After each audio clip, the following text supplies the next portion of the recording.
بسم الله الرحمن الرحيم. بخير بين مامۆستانی بەڕێز خۆم بە خۆشحاڵ دەزانم لەگەڵ ئێوە بەشدارم. دەمێ پێش ئەوەی دەست بە بابەتەکە بکەم هەندێک ڕوونکردنەوەی بەسیط. بەسەرعات مامۆستا جیهاد باسی شتەکەی کرد، نەمانویست دڵی مامۆستا جیهادی بشچینین چکە فەزلی هەیە لەسەرمان خۆشەویستە. دنا بارودۆخەکە زۆر مەشغولیە، خەریکی امتحانات و سەرقاڵ و ئانێ، لەبەرەوە حەسەب ئیمکان توانیتم شتێک گەڵاڵە بکەم و پێشکەشی بکەم بۆ ئێوە کە بتوانن لە پرۆسەی نووسین لە زمانی کوردی ئیسیفادەی لێ بکەن. حەسەب ئیمکان لە دوو ڕۆژدا دەتوانین جێی بکەینەوە. مامۆستانی بەڕێز، ئێوە لەوانەیە هەمووتان شارەزابن و بەشێکتان دەشێک کتابی هەبی یا لێکۆڵینەوەی هەبی یان شتێک لەو بابەتانە. بەڵام بە حکمیش ئیشەکە لە ناو بابڵێن خۆم لە ناو ئیشەکە دامە. هەستە مامۆستا زیاد تەقدیمی کردم، بەس من تەقدیمێکی تری خۆم دەکەمە وەکو ئوسولی دەورە. من دکتۆر ڕێبوار مەلازادە، پرۆفیسۆری یاریدەدەرم، ماجستێرم لە سایکۆلۆژیای ئەدەب هەیە، دکتۆرام لە فەلسەفەی ئەدەب هەیە، زیاتر لە 14 توێژینەوەی زانستیم لە گۆڤاری نێودەوڵەتی بڵاو کردوێتەوە و خاوەنی 5 کتابی زانستیم لەو بابلن لە مەجای فەلسەفە و سایکۆلۆژیا و ئەدەب ئەو بابەتانە. حەسەب بکەن ئینشاڵڵا شتێک پێشکەشەکەین کە بتوانین پێش ئەوەی کە ئەمە سوود بەنگۆ بگەینم ئەنگۆ سوود بە من بگەینن، چکە پرۆسەکە ینی باپەی دیاگۆزی سیستەمی سەردەم ئەو هەیە دەبی پرۆسەی تەبادولی بی، معریفەیەکی تەبادولی بی. بەشی زۆری ئەوانەی کە بابلێن لە بواری ئاینی ئیشەکەن بۆشاییەک لە معریفەیاندا هەیە لە زمانی خۆیان شارەزانینە، زمانی خودی خۆیان. ئەوز ئەگە کووردە، ئەگەر فارس، ئەگەر هەرەوە مەسەرەن لە زمانی عەرەبی زۆر قوڵ بوویتەوە. خۆمان دەزانین ئێستا بەپێی دراسەکان زمانزانە عەرەبە هەرە بە تواناکان عەرەب نینە، زیاتر کووردە. ئەوزە ئەوانە کە بابن کوردێک زۆر لە زمانی عەرەبی شارەزایە و قوڵ بوویتەوە تێدا، داهێنانی کردووە، وتاری زۆر بە قووەتی پێشکەش کردووە، کتاب و سەرچاوەی زۆر بە قووەتی لەسەر زمانی عەرەبی پێشکەش کردووە. دوجار بۆ ئەوەی بتوانیت سوودێک بگەینیت بە هاوزمانەکانی خۆی پێویستە بە هەمان شێوە لە زمانی کوردی شارەزابی. چونکە شتێکە ئەتوو معریفەیەکە، بۆچوونێکە، پەیامێکە دەیگوازیەوە لەم لایە بۆ ئەو لایە، بۆ ئەوەی بە جوانی و سادق بی لە نەقلکردنی داتاکان پێویستە شارەزای هەردوو زمانەکە بی. ئەوزە شارەزای زمانەکە ئەمە بەوەی ناڵێن کە ئەمە بە کوردی قسەی دەکەین و کوردی زانین و ئەوە پێی گوتری شارەزا، ئەوە شارەزایەکی گشتیە. لەبەرەوە بەڕاستی ئەوانەی کە لە بواری ئاین و لەسەر بابن لەو مەجالە ئیش دەکەن، ئەوە معریفەی ئاینی بەرەکەتێکی ئیلاهی تێدایە، بەڵام پێویستە شارەزاش بن. هەتا لەو ڕۆژانە لە یەک لە محازەرەکان باسن دەکرد، ڕۆژهەڵات ناسەکان باسن دەکرد. لە بەریتانیا ڕۆژهەڵات ناسی ناردۆتە ئەو دەڤەرە سووریا و ئەوانە پێش ئەوەی بینێری قورئانی پێلەبەر کردووە، لە بۆ تەبشیری هاتووە، پێش ئەوەی بینێری هەموو قورئانی پێلەبەر کردووە، زیاتر لە چەندین حەدیسی لەبەر کردووە، شارەزای شەریعەتی ئیسلامی کردووە، ئەو جەوتی بڕۆ کارەکەم بۆ بکە. لەبەرەوە لە کولیە شەریعەت 5 ساڵ دەرسم دەگۆتەوە، علمی نەفسم پێ دەگوتن. زۆر جاری وایە لەو مامۆستا زیادیشم باس کردی تووشی ئەو کێشەیە دەبووین کە پێیان وابوو سایکۆلۆژیا و ئەوە دەرسێکی زیادە و هەموو جار تووشی مشکلە دەبن. دەمگوت کاکە ئینسان دەبی معریفە و معلوماتی لە هەموو بابەتەکە بی، هەموو زانستەکان کیمیا، فیزیا، سایکۆلۆژی بکاتە وەسیلەیەک بۆ ئەوەی بتوانێت یەک ئایەتی پێ تەفسیرکە، بیکاتە ڕووناچێک بۆ ئەوەی حەدیثێکی پێ تەفسیرکە، هەموو ئەوەی بکەیە خزمەت. ئەوزە ئێمەش لەو مەجالەکە باز لە بابلێن زمانی کوردی و ڕێنووس و زانستی دەق دەکەین پێش ئەوە بۆی بتوانین بەشک و بەشێک لەو بەڕێزانە ئیسیفادەی لێ بکەن ئەگە بتوانن وتارێک لە ڕۆژنامەیەک یا کتێبێک چاپ بکرێت لە داهاتوودا لەو بوارانە کەم و کورتی تێدا نەمینی. پێم باش بوو ئێمە دەورەکەمان ببورن بەو ناوەی بی، ئەوە بەناوی بنەماکانی دەق و ڕێنووس و خاڵبەندی لە زمانی دەق، بنەماکانی دەق لەگەڵ ڕێنووس و خاڵبەندی لە زمانی دەق. بەنسبەت ڕێنووس و خاڵبەندیەکە بەلامەوە شتێکی ئاسان بوو، بۆیە بابەتێکی دیکەشمان ئیزافەی کرد کە ئەویش بریتێ لە زانستی دەق. زانستی دەق کە علمی نەسی پێدەگوتێت بابەتەکی قورسە، یعنی یەکێکە لە زانستە نوێیەکان کە با بڵێن دراسەیەکی قورسی لەسەر کراوە بەپێی علم اللغە. زانستی دەق بۆیە سەرەتا باز دەکەین چونکە دواترش ئاماژەی پێ دەکەین. تۆ کە شتێک دەنووسی دەبی خۆت لێک بکەیەوە ئایا دەتەوێت داڕێژتنێکی ئاسایی بنووسی یان دەقێک بنووسی. نووسینی داڕێژتنێکی ئاسایی لەگەڵ دەق جیاوازە. ئەگەر بتەوێت شتێک وەربژێڕی دەبی یەکەم جار تەماشای نەسەکە بکەیت، ئەو سەرچاوی کە لەبەردەستە ئایا سەرچاوەکە نووسینێک داڕێژتنێکە یان نەس دەقە، چکە دەق جیاوازە لەگەڵ نووسین. ئەگەر دەقبی دەبی لە ئاستی دەق تەرجەمەی بکەیت وەری بژێڕی. ئەمما ئەگەر داڕێژتنێکی ئاسایی دەتوانین لە ئاستی داڕێژتنێکی ئاسایی با بڵێ تەرجەمەی بکەیت. تەوەرەکانی خول محاولە دەکەین بەو جۆرەبی. یەکەم جار مقدمێک لەسەر سروشتی زمانی کوردی پێویستە بە شارەزاییەکی سەرەتایی لە زمانی کوردی هەبیت. زمانی کوردی چییە؟ با بڵێن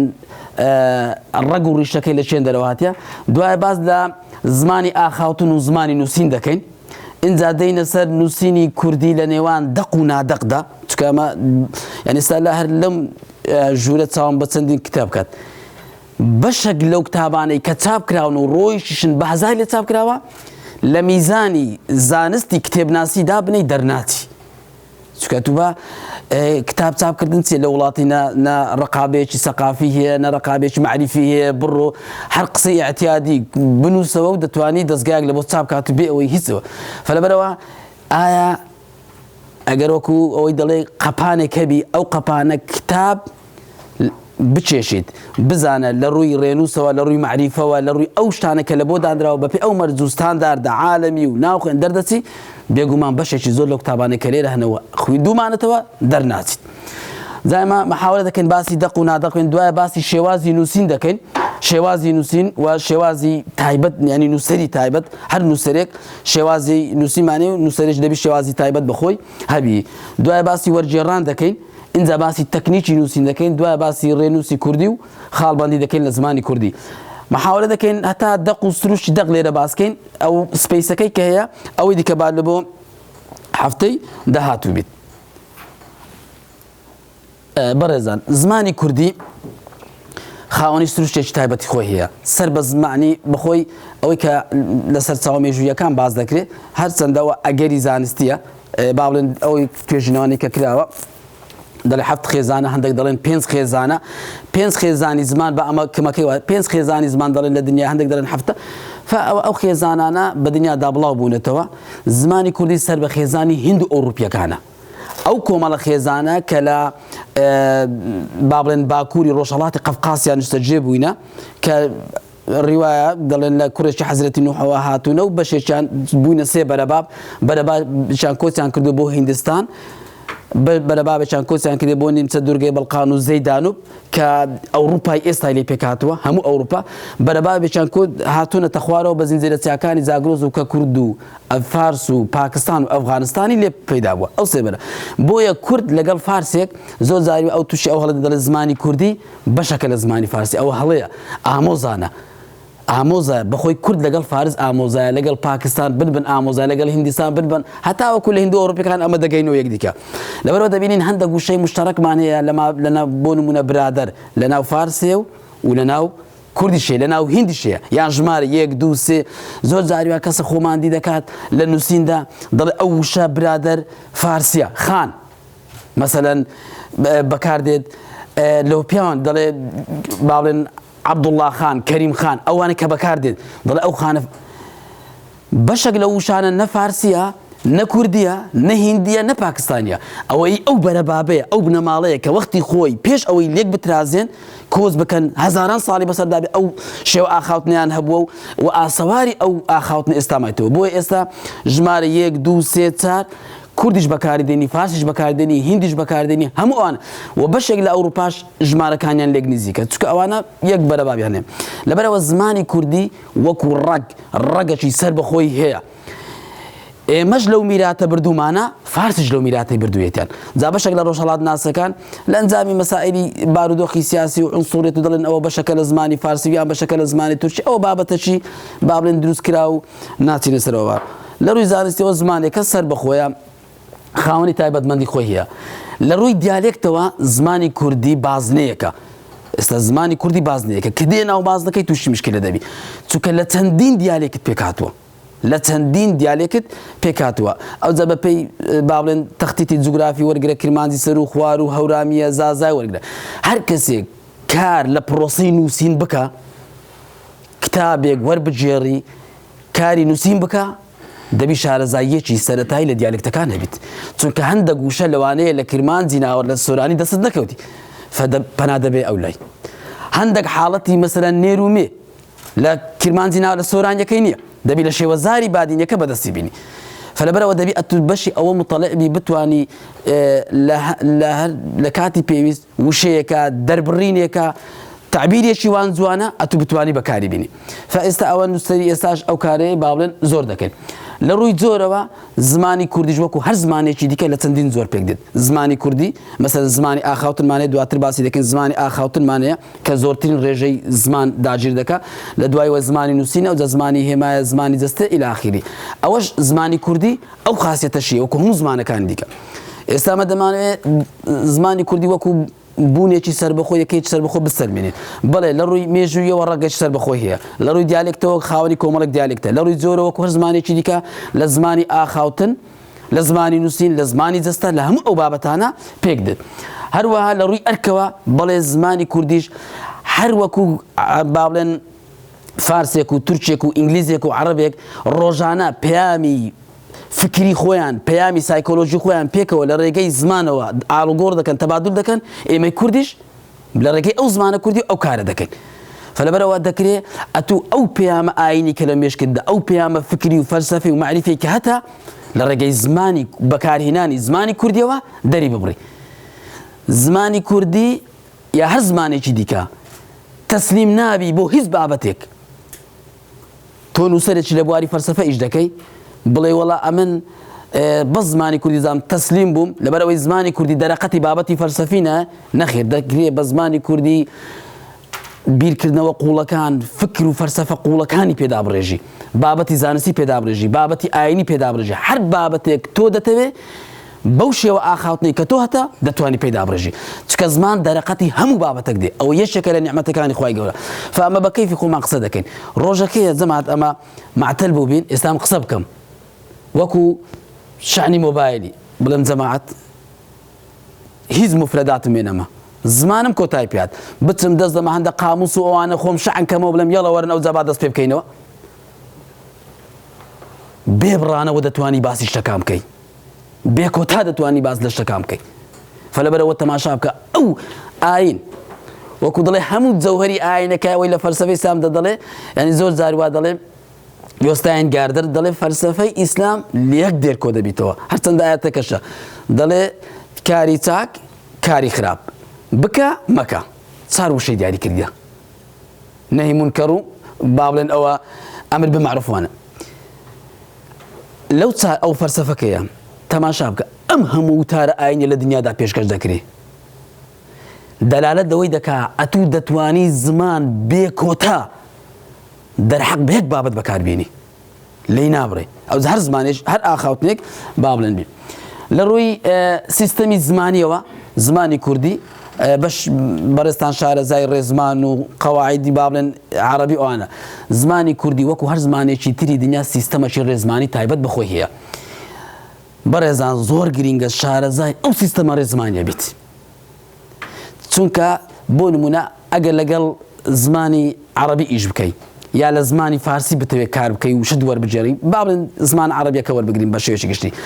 سیستەمی ڕێزمانی زمانی کوردی لەگەڵ زمانی عەرەبی زۆر زۆر فەرقی هەیە چونکە لە دوو بەرە بابی جیاوازەوە هاتوونە لەگەڵ زمانی فارسیش ئێستا یەکی لە پرسیارە فکریەکان ئەوەیە ئێستا بەڕێزان ئێمە لە زمانی فارسی تێناگەین لە زمانی هەورامیش تێناگەین باشە بۆچی دەڵێن هەورامان هەورامی کوردن فارس کورد نییە خۆ لە زمان هیچیان تێناگەین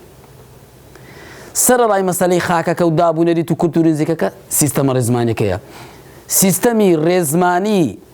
شێوەزاری هەورامی لەگەڵ زازاچی لەگەڵ بادینی لەگەڵ سۆرانی هەر سیستەمە ڕێزمانیەکەی فەرقی نییە بەڵام لەگەڵ زمانی عەرەبی لێک جیاوازە دواتر باسی سیستەمە ڕێزمانێ سیستەمی ڕێزمانی قالبە زمانی کوردی چەند قالبێکمانێ ئەمە وشە لەناو ئەو قالبانە دادەنین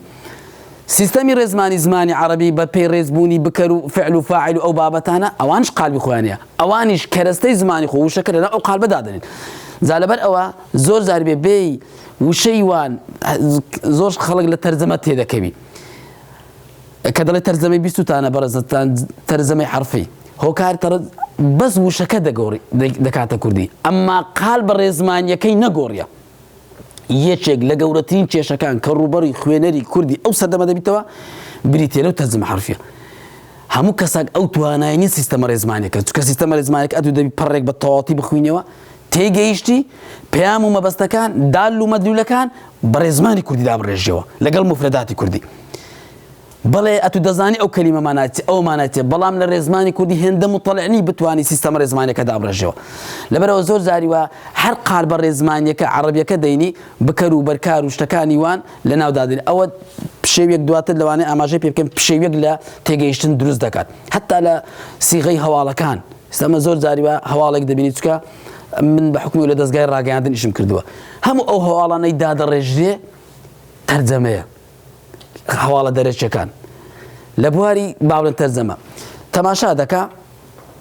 شوێنی لە زمانی کوردی ئەمە هەیتمان بکەر بەرکار ئەوە سیستەمە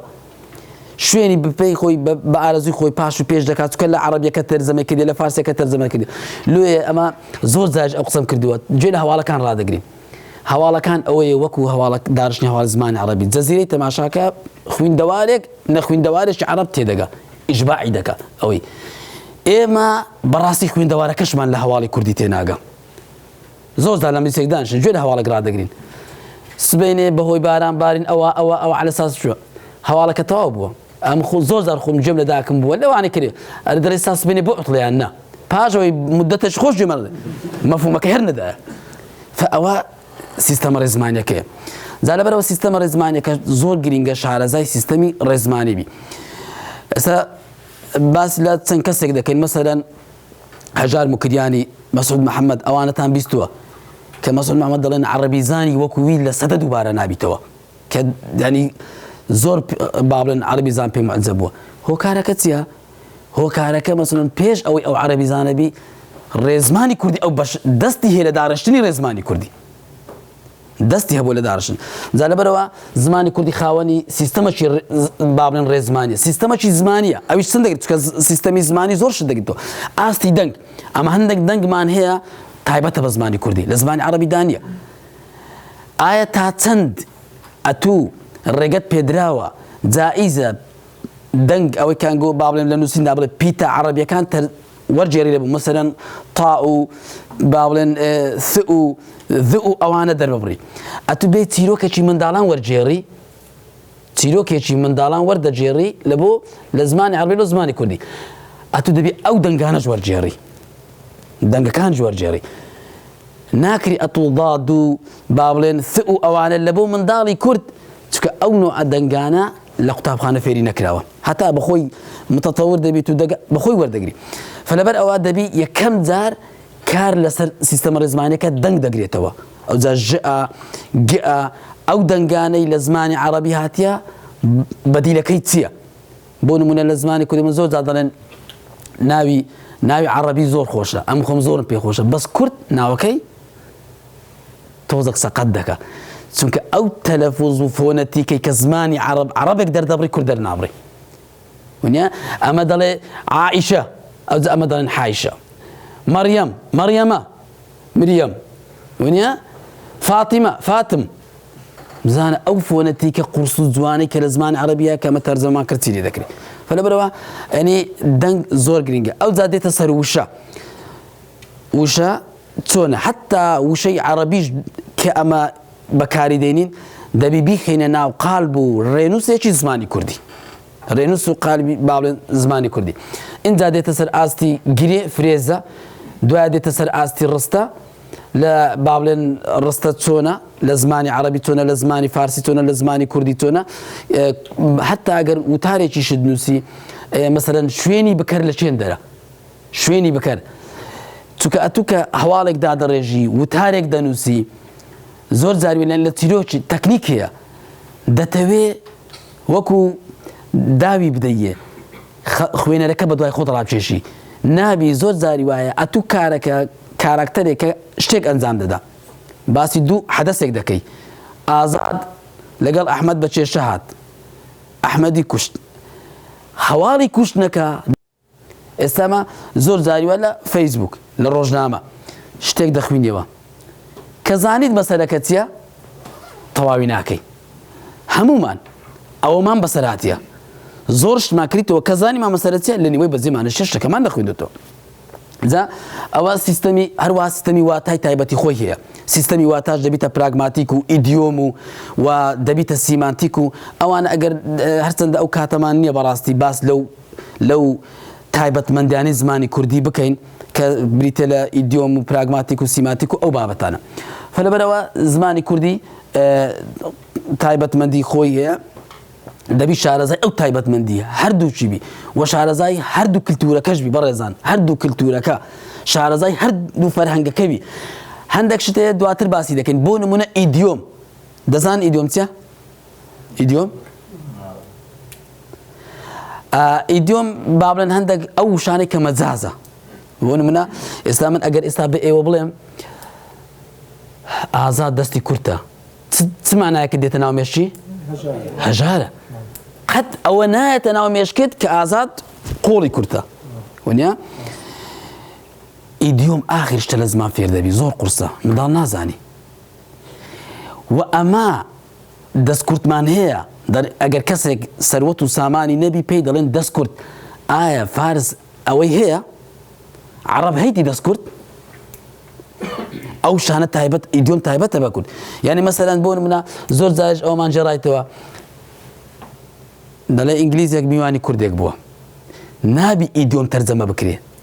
زۆرێک دەبینم لە کتابی خاستن کتابی ئاینی زۆر دەخوێنمەوە زۆر ئیدیۆم تەرجەمە دەکرێ غەڵەتەشی گەورەیە چونکە ئیدیۆم لە ناو با بڵێن عەرەب بە نۆعەکە و ناو کورد بە نۆعەکی دیکەیە مەسەلەن دەڵێ کوردێک ئینگلیزێکی داوەت کردووە سفرە ڕایخسترایە و ئەمە ئەگەر میوانێک بی دەڵێ فەرموو دەست درێژکە دەست درێژکە یانی چییە؟ نانی بخۆ ئەویش گۆتیتی شڕە ئینگلیزێکی زانیا گۆتیتی مسز هانلۆنگ یعنی دەست درێژکە ئینگلیزەکە وای زانی لە ناو کوردان عادەتە پێش ئەوەی نامخۆی ئەو هاکردێ ناکرێ ئەوە وەرنەگیرە ئێستا هەر خۆم زۆر زاتمە بازاری بەنگلادیشیە دەڵێم کاکەوە بە چەندێ بە 6,000 5,000 فەقیر مناقەشیان دەعەوە لە خۆم ئاخە من فەقیرم کە گوتم فەقیرم تێدەگا ئەمەش فەقیرین دەڵێ بەڵام کە گوتم دەست کورتم تێناگا ئیدیۆم ئەو مەجاز واتای مەجازی قۆناغێکی زۆر سەختە لە زمان منداڵیش تێناگا هەتا ئاخر قۆناغ ناتوانانی ئەو حاڵەتی وەرگری جا لەبەرەوە ئیدیۆم ناکرێت بەو ئەبستراکتێ وەربژێڕێ بڵێ ئێستا ئینگلیزی و عەرەبی و کوردی بڵێ ئێستا لە مەسەلەی ئیدیۆمی ینی مەجاز بڵێ واتای مەجازی واتای مەجاز زعما مەجازەکە دەزانین ئیدیۆمەکە ئیدیۆم چش کوردیە ئێستا نە ئینگلیزیە مەسەلەی عەرەبی و کوردی بڵێ نازانم حەز دەکەم زۆر لێک نێزیکە مەسەلا ئێستا دەرێ لە عەرەبی العین بەصیرە وەلیەد قەصیرە دەست کورتیەکە بەخۆی ئەو ئەسەن مرۆڤایەتی باوا دابنین بڕۆینەوە واتە فەلسەفیەکەی هەموو مرۆڤایەتی مشتەرەکیان زۆرە چونکە بەپێی نەسە ئاینیەکان هەمومان لە ئادەمین عەلەیهی سەلامەنە کەواتە ئەمەی بابمانەیە مشتەرەکە ئەوە زەمەن و یعنی ڕێڕەوی مێژوو ئەمەی لێک جیاواز کردیتەوە هەموو مرۆڤایەتی شتی مشتەرەکیان هەیە ئەو جاوەرە ڕۆژهەڵاتی ناوەڕاست بەتەنێش هەندێک شتمان زیاتریش مشتەرەکە ئێمە وەکو کورد لەگەڵ عەرەب لەبەر ئەوەی ئاینەکە دیسان مشتەرەکی زیاترمان هەیە بەڵام کە دەینە ناو کورد هەندێک شتی تایبەتی بە خۆمان هەیە تەسەکترکەوە خەڵکی هەولێر هەندێک شتی تایبەتتری هەیە بەخۆی لە خەڵکی سلێمانی وەلە لە ناو هەولێرێ بەخۆی لە تۆبنتی فەیلسوفەکە باز لە دروستبوونی حەزارات دەکات دروستبوونی حەزارات دەڵێ دروستبوونی شارستانیەتەکان چۆنە هەموو مرۆڤایەتی یەک شارستانیەتی هەیە هەر نەتەوەیەکی شارستانێکی تایبەت بەخۆی هەیە بزانە ئەو لێکدانەوە هەر نەتەوەیەک شارستانێکی تایبەت بەخۆی هەیە دەڵێ لەناو ئەو نەتەوەش هەر مەنتیقەیەک چەند شارێک پێکەوە شارستانێکی تایبەت بەخۆی هەیە مەسەلەن هەموو مرۆڤایەت یەک شارستانی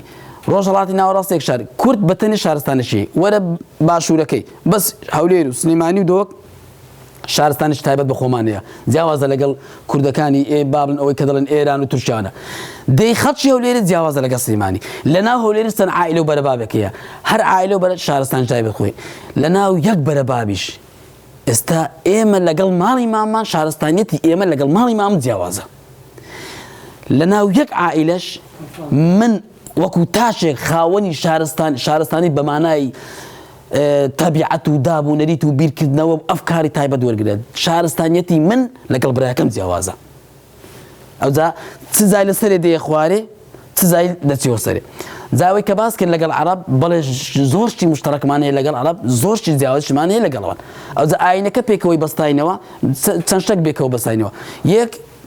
کە هەمومان ئەولادی ئادەمین ئەوە پێکەوە هەمومان لە ڕۆژهەڵاتی ناوەڕاستین هەمومان ئاینەکە موسڵمان و هاوسێ جیرانیش ئەوانە زۆر شیوای مشتەڕەکی کردوونە بەڵێ لە ڕووی وەرجێڕانەکەی کو یانی زانستیەکە ئیدیۆی کو وەربژێڕی ئەوجا ئەگەر ئینشاڵڵا لە دەرفەتی لەوێن دەرباسمان کردیە بە پێش ئەوەکە نەکەین باز دەکەین ئینشاڵڵا ئێستا بینە زمانی کوردی لە نێوان باسی زمانی کوردی دەکەین لە نێوان زمان و دیالێکتدا ئەمە هەندێک شتمان هەیە لە زمانی کوردی زمان هەندێک دیالێکتە بەڕێزان غەڵەتەی زۆر گەورە هەیە لە ناو ئێمەمانان چینی نووسەر یعنی ڕۆشنبیرە چاپێکەوت نەگەڵەکرێ وتارت بڵاو کردیتەوە کتابت هەیە یعنی هەندێک شتێ دەڵێ ئەوە لە ناو مەلایەتی دەڵێ غەڵەتی مەسەرن بۆ منە زۆر جارێ قورئان دەخوێن هەندێک جار لەکن بابم قورئان دەخوێنم خۆ بێدەنگ دەکات کە بەدەنگات دەڵێەوە غەڵەتی قەبیعەت نابی ئەوەی بکەی هەندێک غەڵەت هەیە فەزیعە نابی ئەوە بکەی نابی بە زمانی بادینی بگۆترێ زمان بە سۆرانی بگۆتێ زمان بە زمانی ئەوانە زمان نینە شێوەزارن دیالێکتە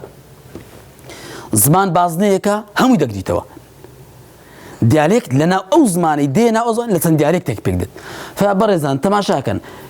زمان چەند دابەشبوونێکی هەیە ئەوەی کە لێرە زمانی ئاخاوتنمان هەیە زمان بەون زمانی نووسراومان هەیە زمانی جەستەمان هەیە زمانی دەقمان هەیە زمانی هێمانمان هەیە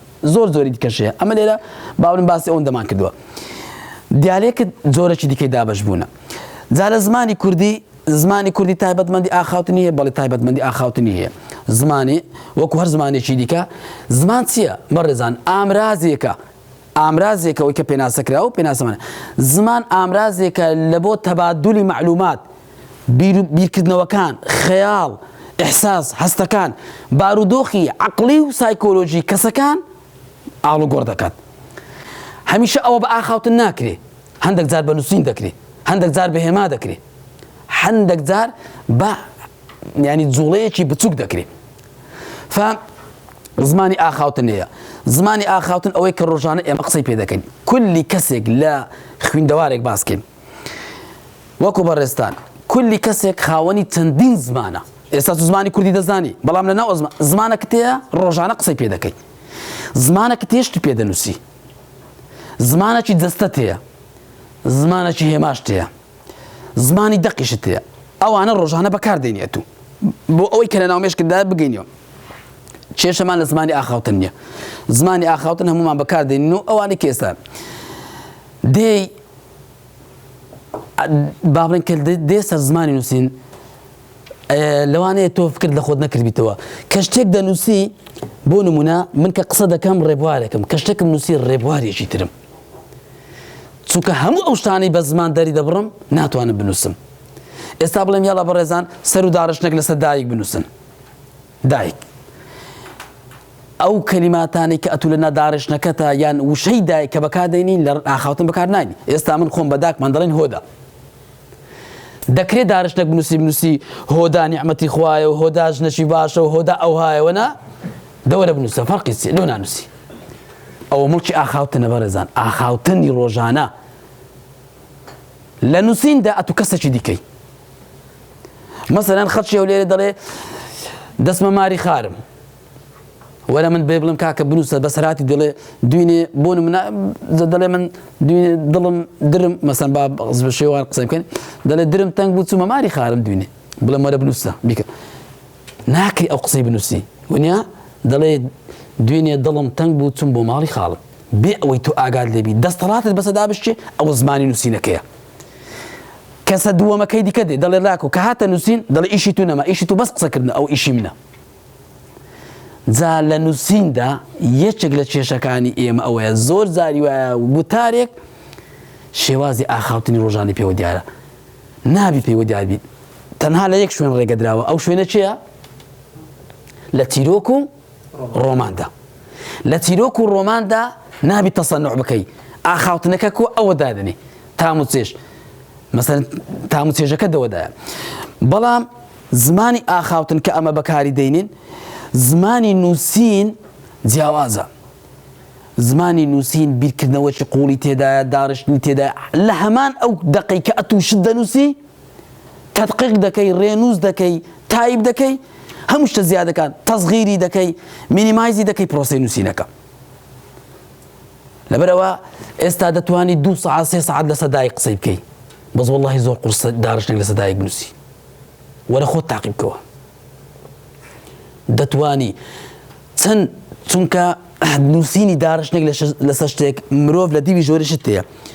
خەیاڵ هەیە بیرکردنەوە هەیە تێڕوانینی تایبەتی خۆت هەیە سۆزەکەش هەیە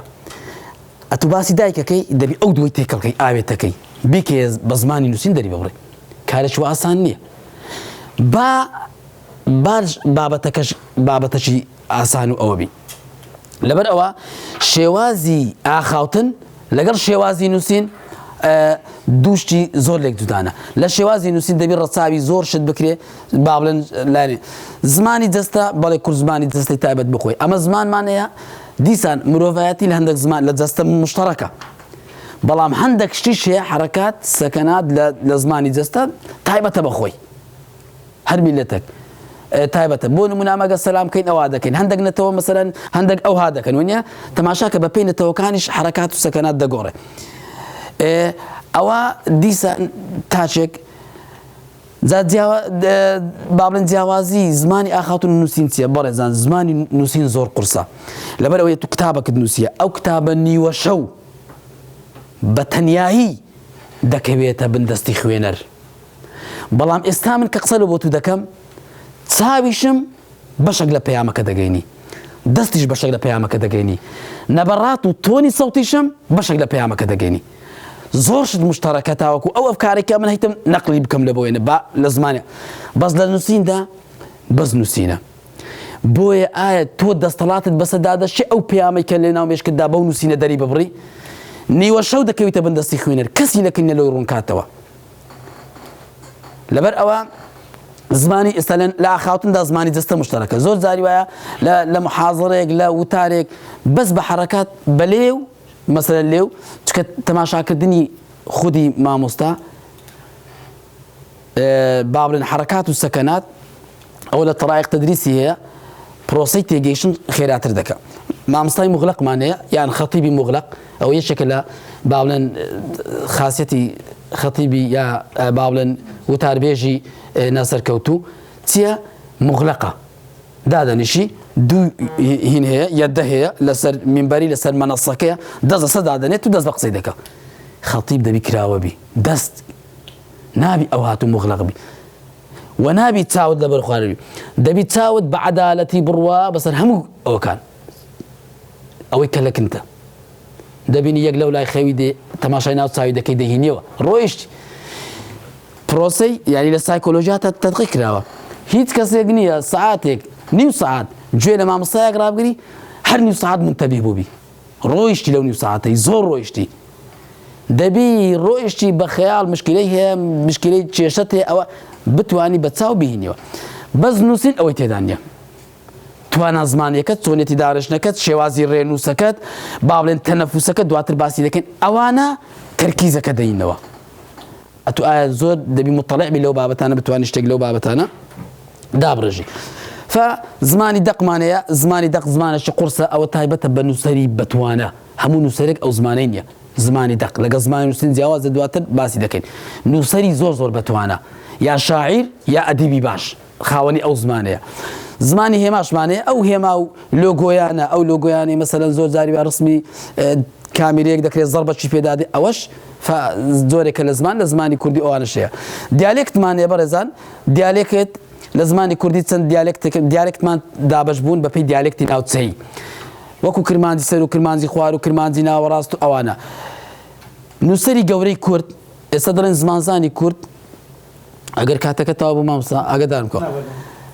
هەژار مکریانی یەکێکە لە زمانزانە بە توانەکانی کورد خاوەنی فەرەنجیان بانە بۆرینە دەڵێن زمانزانی وە پەیدا نابێتەوە لە کورد لە عەرەبیش یعنی چونکە عەرەبی زانێکی بەتوانە فارسی زانێکی بەتوانە بڕۆ تەماشای ئەوەی کە لە عەرەبی وەریگێڕایتە سەر کوردی سەیر فارسی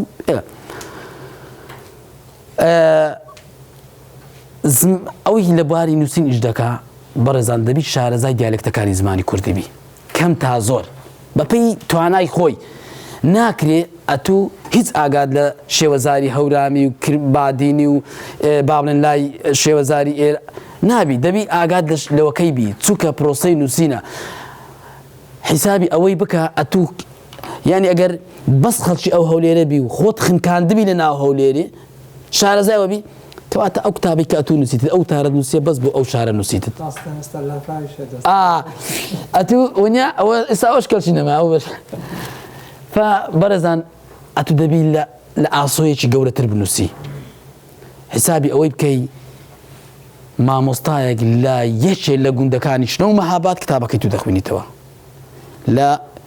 دیاربەکر و ئەوان کتابیت لەبەرەوە دەبی شتێکی تێدابی ئەتوو بتوانێت ئەوە ینی ناکرێ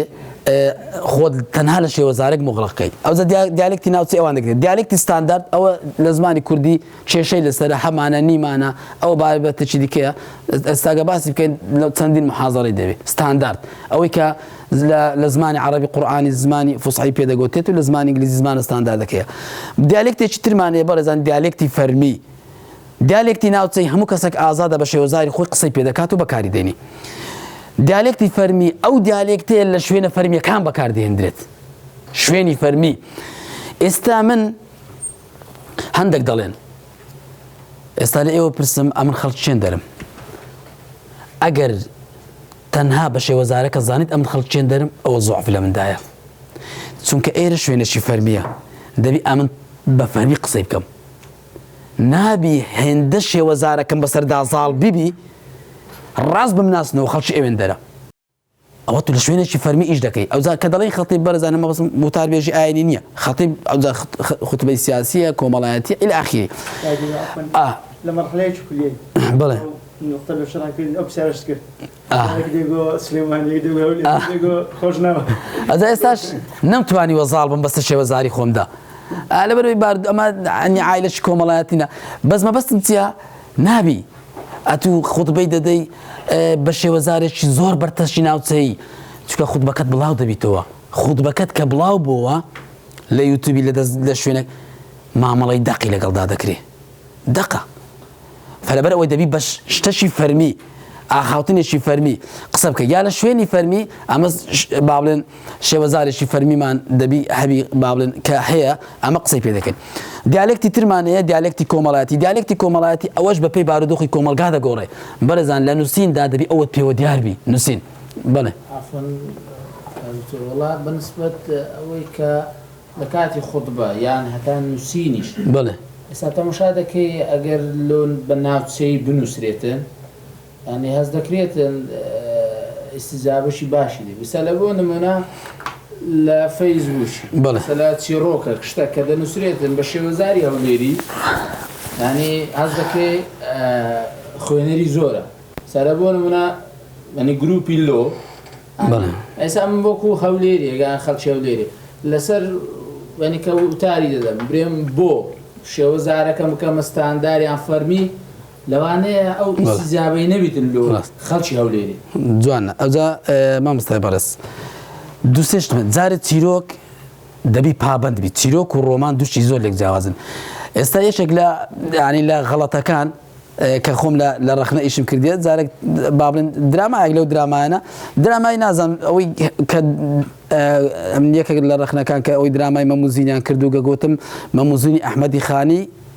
زۆر گرنگ و مهم بوو سووک بوو کە کردیان بە دراما هۆکارەکە چییە لە درامایەک ئەوە لە بۆ هەموو دەستگا لە بۆ ئۆکان داک و بابێکیان داناوە سێ منداڵی هەیە ئەو داک و بابە تەماشای بێمستەوای درامای خۆمە ئەوە على ئەساس هەرسێکیان برانە یەکەشیان بە شێوەزاری سلەیمانی قسەی دەکە یەکێکیان بە ئەوە لە ناوێک عایلێ نابی ئەوە دەبی دەقەبی دەق لەسەر بڵێ لە چیرۆکدا نابی کە ئەتوو تەمسیلی خێزانێکی هەولێری دەکەی دەبی 100% هەولێریانی قسە بکەن لە تیرۆک و ڕۆمان ئەو بابەتانەدا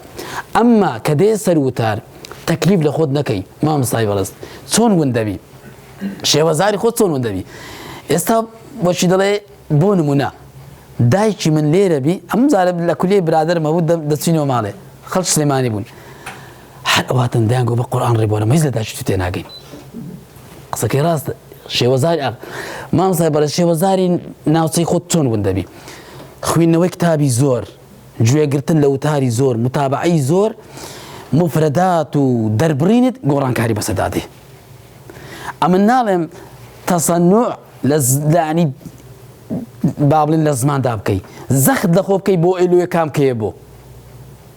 بەڵام هەندێک شتێ حیساب کە ئەتوو لەسەر مینبەرەشی فەرمی دەبی لەسەر فەرمی بی وەش بمانەوێ نەمانوێ ئێستا دەرفەت نێ باسکەین زمانی کوردی لەو سێ شارە هەولێر و سلێمان شێوەیەکی ستانداردی هەیە وەرگرتووە شێوەیەکی ڕسمی وەرگرتووە جا لەبەرەوە خوێندنەوەی زۆر شێوەزارەکەت ون دەکا ئەوەش خاڵی پۆزەتیڤە دیالێکتی فەرمی یعنی بەتایبەت لە بۆ نووسی دیالێکتی ناوچەیی لەناو دەبێت بەڵێ بەتایبەت لە بۆ نووسی دیالێکتی ناوچەیی بەتایبەت ئەگەر هەولێر وەربگریت ستاندەرد نییە لە بۆ نووسی بە خۆش باست کرد یعنی ناوچەیی زیاتر دەگەرێتەوە سەر ئەکادیمیایەت زیاتر شێوەزاری سلێمانی مەنتیقەی کە پێی دەگوترێت بەڵێ نا ئەوە بەڕێزان غەڵەتەکی زۆر گەورە دەکرێت هەم جارێ دەڵێ عەلە ئەساس ئەوەی کە نووسینی پێ دەکرێت کتابەکان زیاتر لە سلێمانی نزیکە وانە بە دیالێکتی ناوچەیی هەولێر ئازا ئێستا بەڵێ مامۆستای ئێستا لۆ دڕوون دەکەمەوە ئەوەی کە ئەمە دەڵێن کتابی کوردی پێ دەنووسێ ئەمن کە کتاب دەنووسم ئێوە کە کتابتان نووسیا ئەوەی قوتابخانەی هەمووی لە سلێمانی نزیک نییە لە هەولێری نزیک نییە لە کەرکوچی نزیک نییە شتێکی تێکەڵە بۆ تەماشا بکە ئێوە شتە گەورەکان دەبینی مەسەلەن بۆ هەموو مەنهەجەکە وشەی لۆی تێدا نییە لەبەر ئەوە دەڵێ بەڵام سلێمانی دەڵێن کارەکان زۆر میمە بەڕێزان کار سلێمانی دەڵێ ئەڕۆم ئەخۆم ئەچم وەنا هەولێری دەڵێت دەڕۆم هەموو کارەکان بە شێوەی هەولێری نووسرایە لە نووسینی ڕسمیدا دەخۆم و دەڕۆم و دەچم و ئەوانەیە ڕێزمانەکە سەوەی بیناکراوە مەسەلەن سلێمانی دەڵێ یێمەوە ئەوەنیا یێمەوە ئەو کرتاندنە نابی لە زمانی نووسیندا هەبی یانێ ئێستا تو قەت بەغات بینیوە ئەسمە بەغاو یێمەوە ئەو شێوە ئەسڵەن نووسینی ئەوەی کە ئێمە پێدەست لە شێوەزاری سلێمانی ئەگەر بچی لە ناوردەکارەکەی زۆر دوورە بەڕێزان بەس ئێمە وانە ئەوان دالی دەکرتینن تئی دەکرتینن لە شوێنێکیە لە مەسەلەن ئەدەڵێ ئەوەی نییە دێمەوانێ کەی وشەی دێمەوانێت بینیوە لەبەر ئەوە تێکەڵە کەرکوچی تێدا بۆیەکە ستانداردە بۆیەکە با بڵێن پەیوەندی بە سلێمانی وەنیە جا ئەوەی هەیە لە نووسینی کتاب خولاسەی کەلام ئەوەی لە کتابدا شتی پێ دەنووسرێت نەک لە کتاب ئەوەی کە جەنابەت داڕشتنێکی ئێستا پێ بنووسی ئەوە ئەو شێوە ستاندارد و نیمچە ستانداردەوە نیمچە ستاندارد و فەرمیەیە کە لە ڕووی مەعریفیەوە تۆ لەسەر پەروەردەکرای هەمووی لە ئێوە زەلام ڕەحمەتوڵڵاه هەر یەکێک لە ئێوە بەڕێزان قوتابخانەی بینیوە لەوانەیە ڕەوزەی بینیوە زانکۆی بینیوە بێ ئەوەی ئەتۆ ئاگاد لێبی ئەوانە بەردەوام معریفەی زمانیان ژاندۆتە ناو مێشتی تۆ بۆیە ئێستا جەنابەت یان بەڕێزت لەگەڵ دایکێکی نەخوین دەواری خۆت شێوازی قسەکردن زۆر فەرقی هەیە گۆڕاوە دەڵێ لێ فەرقیە ئەدی من زانکۆم تەواو کردی ئەم هەموو کتابەت هەر کتابێکت خوێنی بیتەوە تەسیری تێکردی ئەوە شێوە ستانداردەکەی لێ بۆ دروست کردی بەڵێ دیالێکتی کۆمەڵایەتی ئەوەش باسکەین بێنە سەر تەوەرەی تر دیالێکتی کۆمەڵایەتی چێ بەڕێزان دیالێکتی کۆمەڵایەتیش بەپێی چینەکانی کۆمەلگا و بەپێی بارودۆخی کۆمەلگا و بەپێی ڕەگەز و ئەوانە شتەکان دەگۆڕێت مەسەلەن چی ینی دەکرێت ئەتو ئەگەر بتەوێت شتێک بنووسی پرسیار لە خۆت بکەی بۆچێ دەنووسی بۆچێ دەنووسی ئەگەر بتەوێت بۆ ڕەگەزیمێ بنووسی پێویستە هەندێک شت دابڕێژی کە تایبەت بیوان مەسەرن بۆ منداڵ هەندێک شت تایبەت بی بە منداڵ نووسین و دارشتن و چیرۆک کارکردن لە بواری منداڵان هەر ئەوێ ڕۆژێک لە مزگەوتی خۆمان کتابەچاندانی فەرموودە بوو ئی پێ ساسم گوتیان لە بۆ منداڵان وەڵامش بردمەوە فەرموودەی کورتە بەڵام وەڵاهی بەداخەوە یعنی نووسرا فەرموودە بۆ منداڵان وەرجێڕانەکە بە زمانێکی هێندە قورسە ئەتوو دەبی ڕەچاوی ئەو تینەی بکەی کە تو شتەکەت لە بۆ کردووە زۆر گرینگە بتوانی لە چیرۆک دەبی بە زمانی منداڵان قسە بکەی هەر شتێک یعنی ناکرێ تینەکان تێکەڵ بکرێ چۆن دەتوە ئێستا بۆیە من هەروەکو نمونە باسکەم شعرم زۆر نووسیوە لە شعرانە منداڵێکم هەیە سەفیەکی ئیبتیدائیە ئەو ساڵ گوتم هەر گوتی با بە شتەکەم لۆ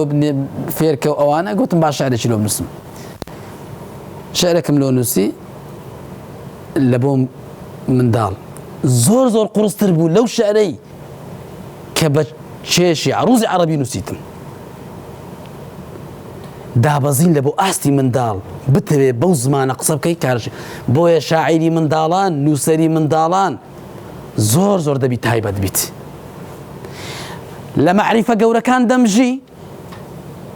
دادەبەزی لە بۆ ئەو ئاستە دەتوانی هەم کەسێک ئەو توانایانی بەڕاستی هەتا لە بۆ مەسەلەی ئافرەتان کە ئەتوو دادەبەزی هەندێک شتەیە شێوازار و ئەوانە پێویستە پرس بە ئافرەتان بکرێت شێوازی دەربڕیان شێوازە لەبەرەوە بەپێی ئایا بۆ چچینێکت نووسیوە بۆ چچینێک دەردەبڕی ئەوانە هەمووی با بڵێن گرنگە ئەوە دیالێکتەکانە کە با بڵێن بە هەمان شێوە مەسەن دەمانوێت ئەوە بسەربینین کە زمانی کوردی شێوە زمانی ئاخاوتنی هەیە نووسینیە جەستە هەیە دەقی هەیە هێمای هەیە وەکو نووسەرێک دەبی شارەزای ئەو بابەتانەبی دیالێکتەکان دیالێکتی ناوچەی دەبی شارەزابی شارەزای ئەو نیمچە زمانە ستاندار دەبی شارەزای ئەو زمانە فەرمیێبی و شارەزای دیالێکتی کۆمەڵایەتیش بی چونکە زۆر جار بە تەڵەبەش دەڵێم هەندێک ئاخاوتنێ ئەگە چیرۆک نووسبی تایبەتە بە ئافرەتان ئێستا تۆ چیرۆک نووسی حیوارێکت ئامادە کردووە لە نێوان دووژن چۆنی چاچەکەی کاک وانە هەندێک سەلام و کەلامێ تایبەتە بەژن دووژن دەگەنێک دیکە چۆنی باشی مەسەلەن ڕووس پێبی خوات خەمت نەداتێ سکت نەسووتێ وانە من دەکرێ بگەم لەگە کاک زیادی چۆنی کاک زیاد سکت نەسووتێ و خوا باوە برات پێ بێڵی و وانە ئەو حیوارانە نییە ئەدێگە چیرۆک نووسی دەبی بچی شارەزای دیالێکتی مێینە ئاینیشی ئەو شێوەزارێک کە ئافرەت لە نێوان خۆیان بەکاردێنی چونکە پێویستت پێ دەبی وەکو نووسەرێک وەکو باب زاوە ئەو بارودۆخانە با بڵێن وەکو جەماعەت ئێستا دێنە سەر بڕگەچی دیکە ئەویش بریتە لە نووسینی کوردی لە نێوان دەق و نادەقدا یعنی نووسین ئەمە لە نووسیندا دوو شتمان هەیە نووسینێکی ئیعتیادی نووسین ئەوەی کە هەواڵەکان دەنووسرێتەوە ئەوەی کە داڕشتنێکی ئاسایی دەنووسی نووسینێکی ئەتیانی شتێکی تریشمانەیە پێی دەگوتێت دەقەکە کێشەی تێدایە بابەتە چی قورسە نووسین بۆ نمونە دەکرێت هەر ڕستەیەک ئازاد سێوەکەی خوارد ئەوە ڕستەیەکە دەنووسیەوە و نووسینە هیچ ئیشکالێکی تێدا نییە ئەمما دەق ئیشکالی زۆر تێدایە لەبەر ئەوە هەموو ئەو کتابانەی کە هێنا هەموو ئەو شتانەی کە نووسراونەتەوە بەشێکیان نووسینە بەشێکیان دەقە مەسەلەن دەق چییە ئێستا قورئانی پیرۆز هەمووی دەقە دەق قورسایی زیاترە لە نووسین دەق قورسایی زیاترە مەرجی زیاتری تێدایە پێوەر و پێوانەی زیاتری تێدایە هەموو ئەو شتە با بڵێن نووسینی باڵاکان نووسینی کەسایەتی گەورەکان و فەلسەفە قورسەکان و شعر و ئەو بابەتانە هەمووی ئەوانە بە دەقدا دەنرێت ئەمما باقی دیکە ڕوونکردنەوەیەکی ئاساییە نووسینێکە ئەوانە دەشێت بڵێت بە نووسین دادەنێن جا ئەمە هەمانە با بڵێن داڕشتنی نادەقی پێدەگوتێت داڕشتن ینی داڕشتێک دەنووسی هەموو کەسێک توانای نووسینی هەیە هەموو کەسێک بەدەلیلی چ ئێستا بە لە دوای پۆلی چەندە پۆلی شەشی سەرەتایی داڕشتن دێتە ناو پرۆسەی بابەتەکە داڕشتن حتا لەو ئەوجا داڕشتنی تو لە من بە قووەترە ئیمن لەی تو بە قەوەترە ئەو مۆزوعەکی دیکەیە هەموو کەسێک توانای نووسینی هەیە حتا ئەگە نووسینی کۆمنتێکیش بی کۆمنت دەنووسی با بڵێن بابەتێک دەنووسی داڕشتنێک دەنووسی حتا عریزەیەک دەنووسی ئەوە نووسینە بەڵام هەموو کەسێک توانای نووسینی دەقی نییە ئەوە کێشە قورسەکەیە دەق پێویستی بە ژێرخانێکی معریفی زۆر گەورە هەیە یەکێک لە ئیشکالە هەرە گەورەکان کە هەیە زۆر بەداخەوە دەقی زۆر باڵای گەورە دەقی قورئانی دەق حەدیث دەقی زانا گەورەکان دەقی با بڵێن کتابی با بڵێن بۆ چوونی ئیمامی غەزالی کە ئەوانە بە دەق دادەنرێ بە نووسینێکی زۆر سادە و کرچ و کاڵ دەربڕاوە دواتریش باسی لێوە دەکەین لەبەر ئەوە هەموو کەسێک ناتوانێت دەقداڕێژێ ئەوجا ئێستا ئەگەر پرسیارە قورسەکە بکەین نووسین چییە؟ دەق چییە؟ بەرەزان جارێ بابزانین نووسین چییە وەکو وتم عەریزەیەک دەنووسی ئەوە دەقە ببوونێت عەریزەیەک دەنووسی ئەوە نووسینە داڕشتێکی سادە دەنووسی داڕشتن ئەوە نووسینە کۆمنتێکت نووسی ئەوانە دەشێ بە نووسین دابدرێ هەموو کەسێک توانای نووسینی هەیە ئێستا ئەوە زانیمان نووسین چییە ئەوجا ئەو نووسینەش دیسان دەبی لە ڕووی زمانیەوە تەواوبی لە ڕووی ڕێنووسیەوە تەواوبی لە ڕووی خاڵبەندیەوە تەواوبی هەر ئەوەش ئەنی با بڵێن پێوەر و پێوانەی نووسینی خۆی هەیە بەس ئەگەر پرسیارێکی تر بکەین بڵێن ئەدی دەق چییە ئەوە زانیمان نووسین چییە نووسین تایبەتە بە هەموو کەسێکم ئەدی دەق چییە دەق بەڕێزان دەق بابەتەشی قورسە ناتوانین باسی مشتەکانی بکەین بەڕاستی لەبەرەوە زانەکانی ئەو زانانوێکان لە زانستی زمان زۆر قسەیان لەسەر کردووە نەیانتوانی و پێناسەیەکی دیاریکراوی لە بۆ بکەن چونکە دەڵێن دەق بابەتەکی گشتە و پەیوەندی بە هەموو اختصاص و پسپۆریەتەکەوە هەیە دەق بابەتەکی جیوەییە تا ئێستا نەتوانراوە پێناسەیەکی دیاریکراوی لۆ بکرێ بەپێی مروری زەمان بەپێی ڕۆژگار دەق دەگۆڕێ بەپێی اختصاسەکان دەق دەگۆڕێ دەقی شەرعی جیاوازە لەگەڵ دەقی قانونی دەقی قانونی جیاوازە لەگەڵ دەقی کۆمەڵایەتی دەقی کۆمەڵایەتی جیاوازە لەگەڵ با بڵێن دەقی دەستوری لەبەر ئەوە جیاوازی هەیە لەگەڵ لە نێوان دەقەکان بۆیە نەشتوانراوە پێناسەیەکی دیاریکراوی لۆ بکرێ اینجا ئەتو یەکەم جار کە خۆت کارێک بۆ نمونە وەرگێڕانێک دەکەی دەبی یان شتێک دەنووسی ئەوە خۆت یەک لایەکەوەی ئەتو لەسەر ئاستی دەق ئیش دەکەی یان لەسەر ئاستی نووسین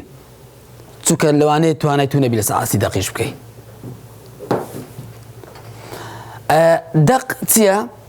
لەگەڵ قسەی ئیعتیادی لەگەڵ نووسین ئیعتیادی فەرقی زۆرە هەر دەقێک ئەگەر ڕستەیەکە ئەگەر وشەیەکە ئەمە ئەوەش بە غەڵەت تێگەیشتن وا دەزانین دەق ئیلا دەبی یەک پەڕبی پەرەگرافێک بی کتابێک بی وانە دواترش بە دەق دەکرێت وشەیەکیش بیت یەک وشە دەقە ئێستا لەوانەیە بەلاتەوە سەیر بیت دواتر ڕوونی دەکەینەوە یەک وشەیە دەقە حوکمی ئەو وشەیە یەک لاپەڕی هەیە جاری وایە یەک وشە حوکمی یەک کتابی هەیە دەقە دەق چییە؟ دەڵێ هەندێک پێناسەکرایە هەر دالێک کۆمەڵێک مەدلولی هەبی ئەو دال و مەدلولێک کە ئەفلاتون باسی کردووە هەر دالێک کۆمەڵێک مەدلولی هەبی ئەوە دەکرێت بە دەق لە قەڵەم بدرێ دەق نابی یەک شت بداتە تو نووسین یەک شت ئازاد سێوەکەی خوارد یەک شتی داتوو بەس دەق نابی یەک مەفهوم و یەک دەلالەت و یەک ئیحساس و یەک چێژ بداتە تو دەبی کۆمەڵێک شت بداتێ ئەوە باوڵێن پێدەگوتێت دەق لەبەر ئەوە دەق بابەتەشی قورس و ئاڵۆزە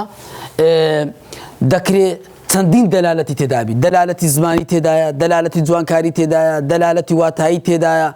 دەلالەتی سوودی تێدایە دەلالەتی چێژی تێدایە هەموو ئەو بابەتانە لە ناو دەقێکدا بوونی هەیە دەق چ دەگرێتەوە فۆرمی با بڵێن ئەگەر تەماشا ئێرەکە ئایا دەق لە چ فۆرمێکدا خۆی بەیان دەکە ئایا دەق هەر نووسینە قسەکردنیشە بەڕێزان دەق هەم ئەو شتانە دەگرێتەوە دەکرێت با بڵێن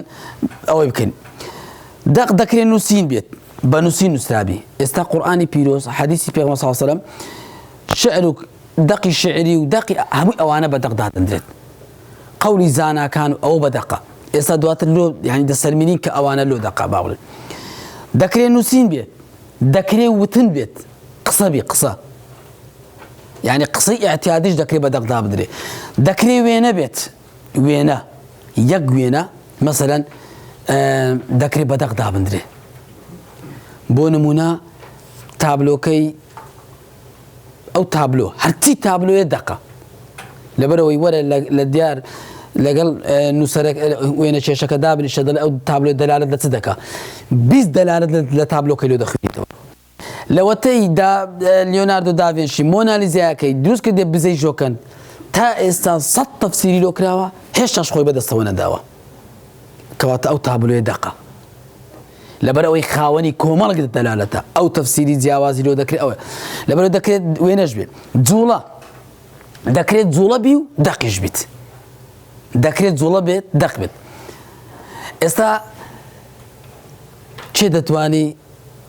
یعنی جوڵە یەکم پێ بڵێ حکمی دەقی هەبیت لوغەی دەستت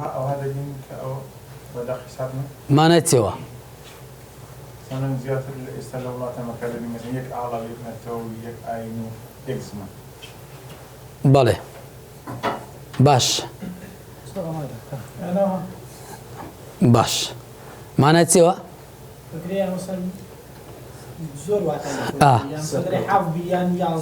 بەڵێ بەڵێ ئەو مانە سەرکەوتنە تەماشا جوڵە ئێستا مەزانیمان دەق چییە دەق شتێکە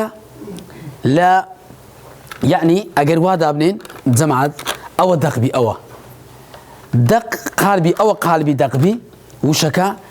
لە واتای خۆی زیاتری تێکراوە دەبی وەکو مامۆستای بەڕێز گوتم واتای چییە ئەوە دەڵێ ئێستا ئەوە دەڵێ واتای سەرکەوتنە ئەوە واتای ڤیە ئەوە واتای نازانم دنیایەک واتای هەیە کەواتە لە حڕەکەکەی گەورەترە لەبەر ئەوە دەکرێت یەک جوڵە بی یەک شت بی بە دەقەشیش دابندرێت مەسەلەن بۆ نمونە ئێستا یەکە گوتی دەڵێ بچمە دەرێ ئەگەر ئەمە سرم ئەو هالێ کرد یعنی چییە نەخێر ئەوە دەقیان نا ئەوە بە دەقدانان دێ قسەیە یعنی نەخێر مەچوو هیچ واتای دیکە هەڵگرت هیچ واتای دیکە هەڵ ناگرت بەڵام ئەگەر ئەوهام لە کەسەچی کرد ئەوە چییە مامۆستا زیاد ئەوە چەند لەوانەیە هەر بیکوژم پاشە نووسینێ وەنیە دنیایەک واتێ یا مەسەلەن ئێستا زۆر جاری بێ ئەوە مامۆستا ئەو مەشهەدە لە مامۆستای ڕوودەدا ئەوانەی کە تەڵەبە بووینە تەڵەبە دێتە ژۆرێ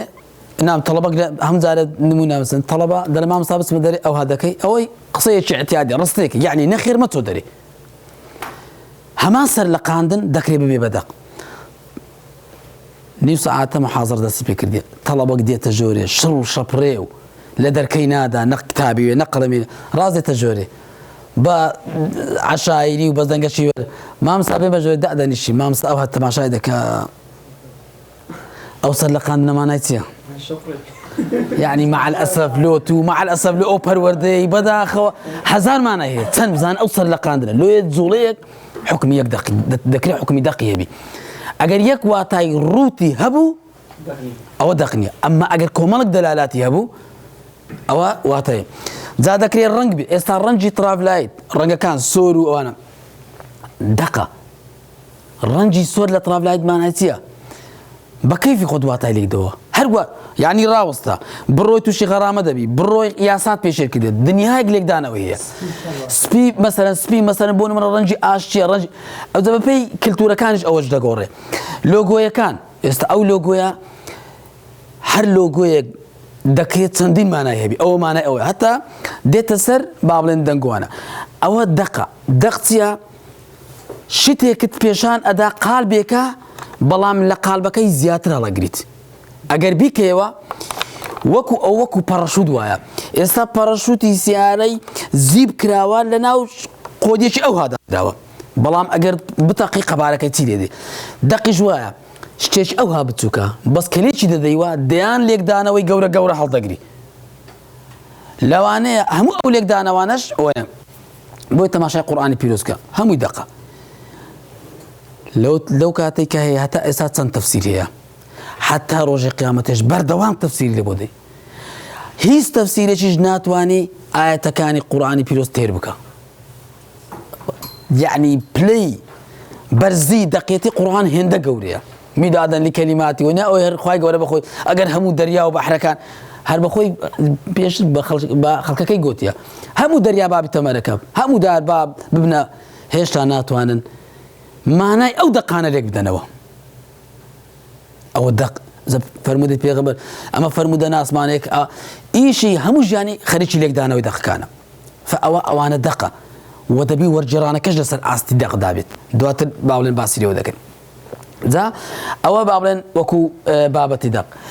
ئێستا ئەگەر پرسیار بکەین دەق چییە بەڕێزان ئەمە ئێستا لەبەر ئەوەی ئێوە بەشێک جەنابتان ئیشی نووسینتان کردووە کتاب وەرجێڕان وتار ئەمە حەقمان بە نووسینی ئەعتیادی دانیە وەکو وتم قوتابیەکی پۆلی شەشی سەرەتاییش دەتوانی دارەشتر بنووسی دەبی ئێستا ئەتوو بتوانی دەق بنووسی دەق بتوانی مشاوەشت کەن پەخشانێکی عاتفی زۆر بۆ مەرجی کەسێک بنووسی ئێستا زۆر جاروایە کەسایەتێک مردووە پەخشانێکی لۆ دەنووسێ لە شعر بە قووەترە شعرێکی لۆ دەنووسی ئێستا ئەتوو ئەگەر شاعیریش نەبی دەبی بتوانی خۆت مشاوەشکەی شتێک بنووسی وەکو شعربی پەخشانێکی عاتفی بنووسی چیرۆشێک ئێستا پەخشان چیرۆک شعر با بڵێن هەموو ئەوانە بە دەق دادەندرێ کەواتە ئەتوو دەبی بتوانی دەق بنووسی و بتوانی دەق وەربجێڕی مەرجەکانی دەقچینە ینی پێوە و با بڵێن سروشت و پێوەەکانی دەق زانکان زۆریان باس کردو ئەمە لێرە بە خێرا هەندێک باسەکەین یەک گزارشی دەق دەبی گزارشتەشی هەبی ئەوەی کە باسمان کرد دەبی گزارشتی هەبی گزارش لە کۆمەڵێک شت بکە ئێستا هەرچی پەندی پێشینان هەیە دەقە پەندی پێشینانی کوردی دەقە ئیدیۆمەکان کە باسم کرد هەمووی دەقە ئێستا دەڵێ کابرا پشتی هەیە ئەو قسەیە بەتەنیا دەقا پشتی هەیە قسەیە بەس دەقیشە مانای چییە کابرا واستەی هەیە سەروەت و سامانی هەیە کابرا ئەوە لێکدانەوەی لۆ دەکرێت کاکە خۆی لێمەدا تووشی مشکلت دەکات کەس باری نابا وانە لەبەر کابرا دەست کورتە کاکە ینی سەروەت و سامانی نییە فەقیر حاڵە ئەوانە هەمووی بە دەق دادەندرێت ئەو شتانە بۆنەوە پەندی پێشینانەیە زۆر زاریوە پەندی پێشان دەڵێ پەندی پێشیان لە مەجلیسێک دەڵێ مەبەستی لە چییە دەبی ڕوونکردنەوەی لۆ بدەیت پەندی پێشینانە بە زمانی کوردیە دەبی شەرحی لە بۆ بکەیت لەبەرەوە ئەوانە بە دەق دادەندێت جا دەبی گزارش ئەو دەقە گزارشتێکی جوان و بە قووەت بدا بەدەستەوە یەکە دووە سێ هەتا ینی ئەوەی ئەفلاتون دالێکە ینی شتێکە کۆمەڵێک مەدلولی هەبی مەدلولەکان بە شێوەی با بڵێن جیاجیا دەڕوێ دوایە لە ڕووی با بڵێن بابەتی سیمای دیاریکردن و سیمای تایبەتی هەبی ئەوەش با بڵێن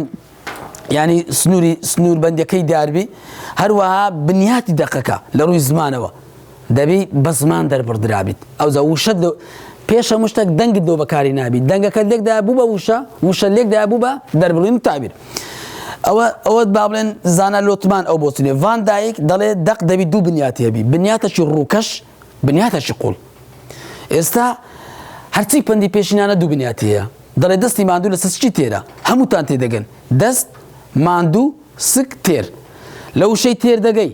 لە وشەی دەستت گەیشتی لە وشەی سک گەیشتی ئەوە بنیاتە ڕووکەشەکەیە هەموو تێدەگەن بەس بنیاتە قوڵەکە مانای چییە مانای چییە دەستی ماندوو لە سەسکی تێرە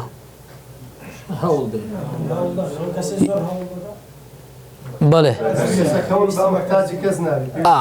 ئەوە لێکدانەوە چیتر هەرچی دەڵێ کاکە ناڵێ دەستی هەر کەسەک خۆی ماندوو بکە لە ئاخیرەکەی ئۆخەی دەکا دەستی ماندووش لەسەر چی هەر بۆ معلومات لەسەر چ واتێ دەستی ماندوو هەر دەستێک ماندیبی ئیش بکە کەسابەتی بکە ئەوە خواردن و ئازوقە و پارە و سەرۆ سامانی پەیدا کردێ و بەو پارەی تێر و پڕ دەخوا و مرۆڤش کە تێر و پڕی خوارد ورگەکەی گەورە دەبی ئەو دەکەدڵ ئۆخەی ئەو دەستەماندیە لەسەر ئەوسکە تێرەیە ئەوە ینی شتەکە لەوەی وهاتیە بزانە ئەوە لێکدانێ ئەوە مانا قوڵەکەیە ئەوزا مامۆستای بەڕێز بە خوێندن لێکی داوە ئەتوو بە کەسابەت دێکت داوە هەیەک با بڵێن بە ڕۆژ دەڵێ کاکە لەوانەیە ڕۆژی قیامەتە ئینشاءڵڵا ئەمە بە مولحیدەکان کاکە دەستی ماندوو لە چی تێرە ئەمە ئەو کاتە لەوێ ئەوە دەڕۆین ئەوخەی خۆمان دەکەین لۆ فیردەوسی ئەوە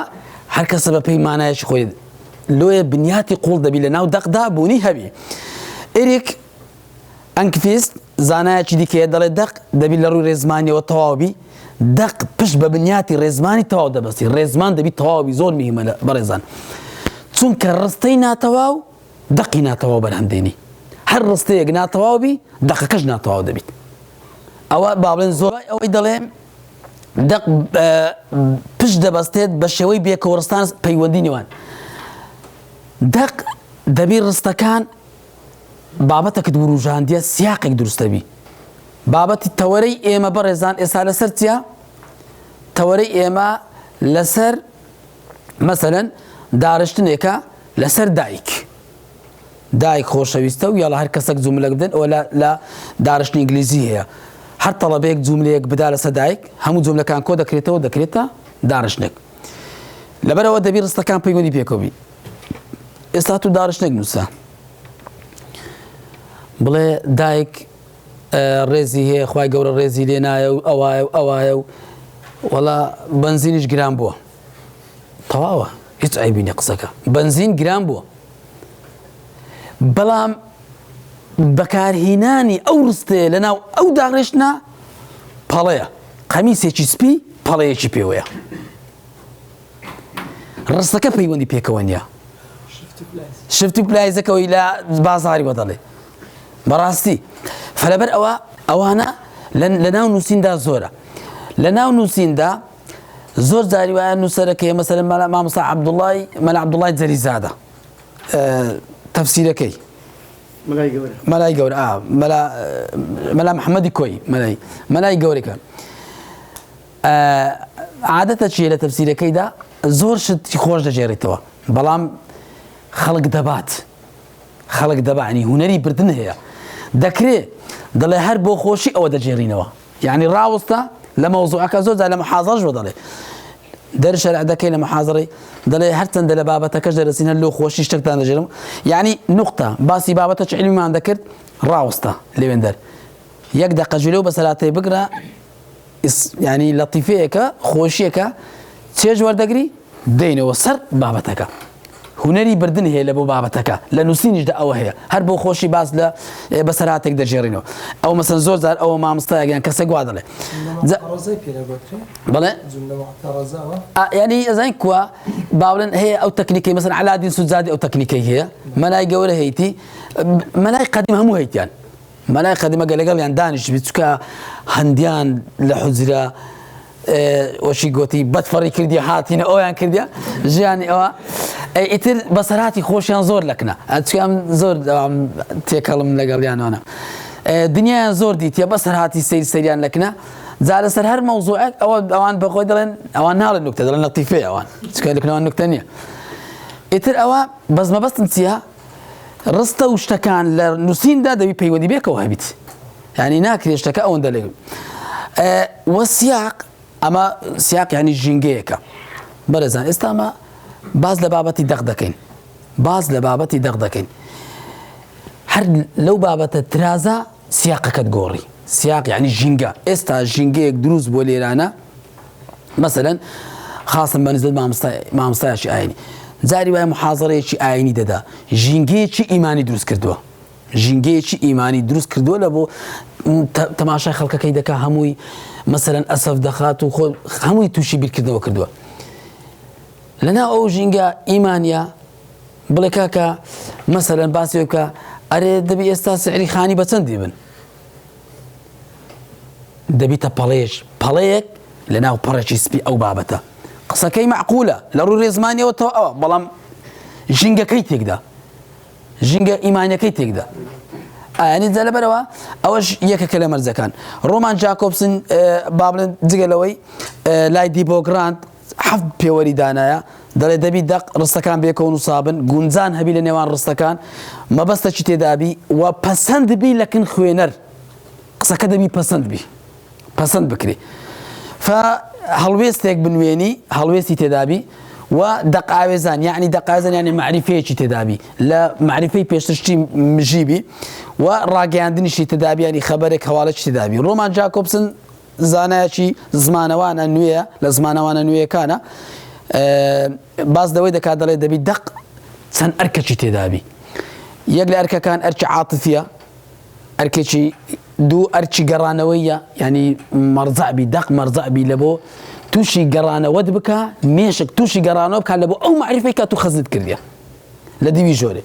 ئەوجا ئاگداری تێدابی هاوسۆسی تێدابی سەر و زمانبی ئەرچی ئەدەبی تێدابی کۆمەڵێک لەو ئەرکانەی باس کردووە بە شێوەیەکی گشتی بۆ ئەوی بزانین دەق حتا ئەگەر دەق یەک وشەشبی دەق دەبیت چ بەرزشتی دابی بەڕێزان پێوەرەکان باوەڵێ تایبەتمەندەکانی دەق دەبی زمانەکەی زمانێکی زۆر تۆکمە و بە قووەت بی ئێستا پەندی پێشینان چەند بە قووەتە پەندی پێشینان مەسەلەن چەند بە قووەت یعنی تەماشا بکە ینی هەرچەندە ئەمە هەر لۆ خۆ ئەومان دێنێ بەڵام ناکرێ تەماشای فەرمودەکانی پێغەمبەر صلی الله علیه و سلم کە دوعایەکانی چەند موسەجە و چەند بە قووەتە چ ئیقاعەکی تێدایە وانیا لەبەر ئەوە بە چ زمانێک داڕێژراوە ئەو بەلاغەتێ ئەو فەسەحەتێ مە باسی قورئان هەر ناکەین چونکە ئەوە باوڵێن ئەمە باسی شتێک دەکەین کە ئی مرۆڤ بی زمان یەکێکە لە شتەکان بتوانی زمان دەستەمۆکەی ئێستا بەختیار عەلی نووسەرەکە ڕۆمان نووسە یەکێک لە توانە هەرە بە قووەتەکانی بەختیار عەلی ئەوەیە زمانزانێکی زۆر بەتوانایە یعنی دەڵێ زمانی کوردی نەک زمانی دەستەمۆ کردیە دەتوانی بە ئارەزووی خۆی فکر و خەیاڵ و سۆزی لێبار بکە ئەمە ناتوانین هەموو کەسێک ناتوانین لۆ جەماعەت هەمومان تووشی ئەو مۆزوع ئەو بابەتە بووینە زۆر زاریوە کێشەکمان هەیە غەمەکمان هەیە نازانی دەڵێ نازانم چۆن تعبیری لێ بکەم وەڵڵاهی دەڵێ نازانم دەڵێ هەرچەندەکە هەر گۆران دەڵێ هەرچەندەکەم ئەو خەیاڵەی پێیمەستم بۆم ناخرێتە ناو چارچێ هەڵبەستیانی زۆر جاری وای ئەوەی لە ژۆرێ فکرەکە خەیاڵەکە بیرۆکەکە یا ئەو غەم و خەفەت و خۆشەکەی هەیە گەورەترە لەو زمانێک کە ئەتوو دەسەڵاتت بەسەدا دەشتێ زۆر گرینگە ئەحساسەکە مطابق بی لەگەڵ توانای زمانەوانیەکەت شتێکی زۆر جوان دروست دەکەی داهێنانێکی زۆر جوانی زمانەوانی دروست دەکەی بەس ئەوە بە هەموو کەسێک باڵێن ناکرێ بیر فکر ئەو بیر هەمومان بیرکردنەوەمان هەیە بیرکردنەوە شتێکی نابەرجەستەیە بە زمان بەرجەستە دەکەی بیر بە زمان بەرجەستە دەکەی دەتوانی بیرکردنەوەکان بیرۆکەکەت فکرەکە کە دەڵێ بیر بەرەزان خەیاڵەکەش دەگرێتەوە مەسەلەی خەیاڵ چونکە خەیاڵ جیهانێکی با بڵێن نابەرجەستەیە جیهانێکی جیوەییە بەرجەستە ناکرێ چۆن دەتوانی ئەتوو بە زمان دەری ببڕی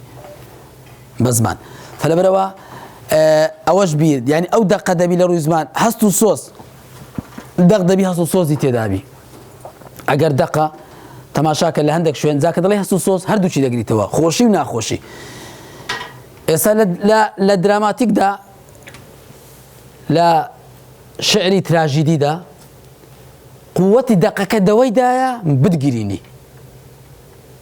لە کۆمیدیا قووەتی دەقەکە لەوەیدایە پێ بکەنی هەردووچی سۆزی تێدایە یعنی سۆزەکە نووسەر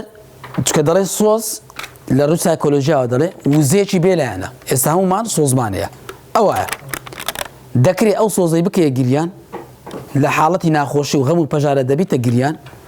لە حاڵەتی خۆشی و بابرێبات هەر ئەو وزەیە دەبیتە پێکەنین تاقەیە سەرفی دەکەی تاقەکە بێلایەنە ئایا چۆن دەتوانی لە ناو دەقێک سۆز ئاخنی کەسەکەت خۆش دەوێ دەتوێت پەخشانێکی لۆ بنووسی وەسفی زانایەک دەکەی شتێک دەکەی کەسێک مردێ کەسایەتێک مردێ مامۆستایەکیان دەتەوێت پرسە و سەرخۆش پرسە و سەرخۆشەکە دەقە چۆن دەتوانی هاوسۆزی خۆت بە دەقێک دەرمە فعلەن کە دەقەکە دەخوێنیەوە بڵێ وەڵاهی بەڕاستی زۆر بە کاریگەری نووسیە فەئەوە دەبی ئەو دەقە سۆزی تێدەبی ئەوجا دەبی فۆرم و زۆری شانەرەکە بەڕێزان یەکەم جار ئەتوو چ دەنووسی دەبی ئەوەی داری بکەیت چیرۆکە بەڕاستی فۆرمی چیرۆک جیاوازە پەخشانی هونەریە فۆرمی پەخشانێک لەسەر ئیسرا میعراج لەسەر خۆشەویستی پێغەمبەر دەنووسی صلی الله علیه و سلم یا با بڵێن بۆ نمونە وتارێکت لەسەر وەصف و ستایشی پێغەمبەر صلی الله علیه و سلم یا وتارێک لەسەر میرات دەنووسی دووشی زۆر لێک جودانە میرات بابەتێکی زانستی سەرفە ئەمما ئەتوو کە باس لە خۆشەویستیەک دەکەی ئەو پێویستت بە سۆز و عاتیفەیە چۆن ئەو سۆز و عاتیفەیە دەردەبڕی چونکە ئاگدار بە هەر باسی کە هەر کەسێکت کرد بە پەخشانێک بە خۆشەویستی دەبی ئەمن کە خوێنمەوە ئەمیش خۆشەویستێکم زیادکە لە بۆی دەری ببڕم بۆیە کە شعریوی دەخوێنمەوە سۆزەکەی من تێر دەکا لەبەر ئەوە دەق دەبی سۆزی تێدابی چەند دەستەڵاتت بەسەر دادەشێ سۆزەکەی خۆت دەرببڕی ئەو هەندە با بڵێن دەقەکە بە قووەت دەبی فۆرمەکە وەکوتم زۆری ژانەرەکە دیاری دەکەی ئایا ژانەرەکە چییە بابەتەچی ئایا کۆمەڵایەتیە بابەتە شعرە چیرۆکە پەخشانە دەبی یەکەم جار لە دەقەکە دیاری بکەیت هونەری ڕەوانبێژی خۆتان دەزان بەلاغە یەکێکە لە بابەتەکان کە دەق بە قووەت دەکا یەکێک لە شتەکان کە تووشی ئێعجاز و سەرسوڕمانی کردی خەڵکەکە مەسەلەی بەلاغەتی قورئانە چ بەلاغەی تێدایە یا مەسەلەن لە شعری کلاسیکدا یعنی زۆر جارویە لە ئیمتیحانی ئەوەی هەرچەندە زۆر تێکچوون تەڵەبە شعرێکی هێنابەوە ئی نالی بوو زیاتر لە 8 هونەری ڕەوان یەک دێر بوو 8 هونەری ڕەوانبێژی تێدا بوو 8 هونەر شعرەکە لە قیمەی بە قووەتیدا بوو بەشاز نەبی نەک هەر باوەڕ ناکەم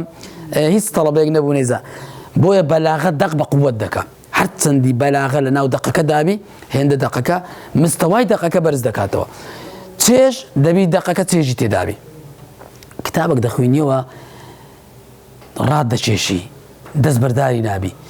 والله کتاب هەیە دەستی دەدەیە دەتەوێت پەڕک دوو پەڕ بخوێنی دەڵێ بە ئەوەن دەشتاوەکەم ئەوەن دەشتاوەکەم نازانم بەڕێستان وەتا مەسەلاتوە دەڵێ بە چێژە چێژ ئەوە ڕات دەچێشی چێژەک یعنی لە چ دروست بووە توانای دەربڕینی سۆزەکە توانای زمانەوانیەکەی هونەرەکانی بەلاغەی هەموو ئەوانە چێژ دروست دەکا چێژێکی وای خستۆتە ناو ئەو کتابە ڕات دەچێشی ئەوجا زیاتر ئەوە لە بابەتی ئەدەبی وەکو ڕۆمان و وەکو باڵن تەفسیر و ئەو بابەتانە چەند دەتوانێت تو چێژ بخێناوی هێندە ڕادێت سوود بابەتێکی دیکە عفو سوود دەبی ئەو بابەتەی کە دەخوێنیەوە سوودی هەبیت سوود چییە یعنی شتێک لێرە زیاد بکات جەماعەت معریفەیەک زیاد بکە یانیش شەردێ معریفە زیاد بکە یان هاوسەنگی دەرونی بگەڕێنیتەوە هاوسەنگ لە بۆ دڵت بگەڕێنیتەوە بابەتەشی خۆشە دەخوێنیەوە پێ دەکەنی لەوانە هیچی لێرە زیاد بەڵام سوودەشی بە تو گەیان دڵی خۆش کردی سوودێک دەبی یا دەرونی بی یا عەقڵیبی سوودێکت پێ بگەینی هەموو دەقیق ستاتیکە لایانی جوانکاریە لەگەڵ چش بەڕێزان دەق چییە لەگەڵ دەبی تەکنیک و مەرج و خاسیەتەکانی هەر ژانەرێک چیرۆک ئەگە چیرۆکە بەتاقیتەنێ لەوانەیە 50 20 30 تەکنیک و مەرجی هەیە پەخشانی ئەدەبی مەرجی هەیە شعر ئەگەر شعرە مەرجی هەیە ئەگەر بابەتی دیکەیە مەرج و پێوانە هەیە هەموو ئەوانە سەرەڕای هەموو ئەوانە نووسین دەق بورن کە دەڵێن مەبەسمان ئێستامە باسی نووسین ناکەین باسی دەق دەکەین جاگە لە سابقولیستانە زمام دەرپەڕێمە بەسم دەق ئەو دەقا دەبی ئامانج و استراتیژیەتێکی تێدا بیت دەق ئامانج و استراتیژی هەبیت مەسەلەن بەڕێزان ئێستا تو کتابە گۆردەجێڕی لێت بپرسم ئامانجت چییە چونکە سەدان کتاب هەیە لۆ لێدانە لە قیەم و دابوونەریت لە ئاین بێ ئەوەی بزانی کتابەشی بە چێش هەموو ئەو تەکنیکانی تێدایە لە قیمەی بە قووەتیدایە ئەمە بەنسبەت وەکو تاکەشی موسڵمان باسکەین یعنی ئاگداری ئەو نقطەی بین هەموو ئەو تەکنیکانەی تێدایە وەرجێدرایە کتابێک نووسرایە نووسەر نووسیویەتی لە قیمەی قووەتی نووسیندایە هەموو پێوەرەکان بەس ئامانج و چێژەکە استراتیژەکە لێدانە لە بنەما ئاینەکان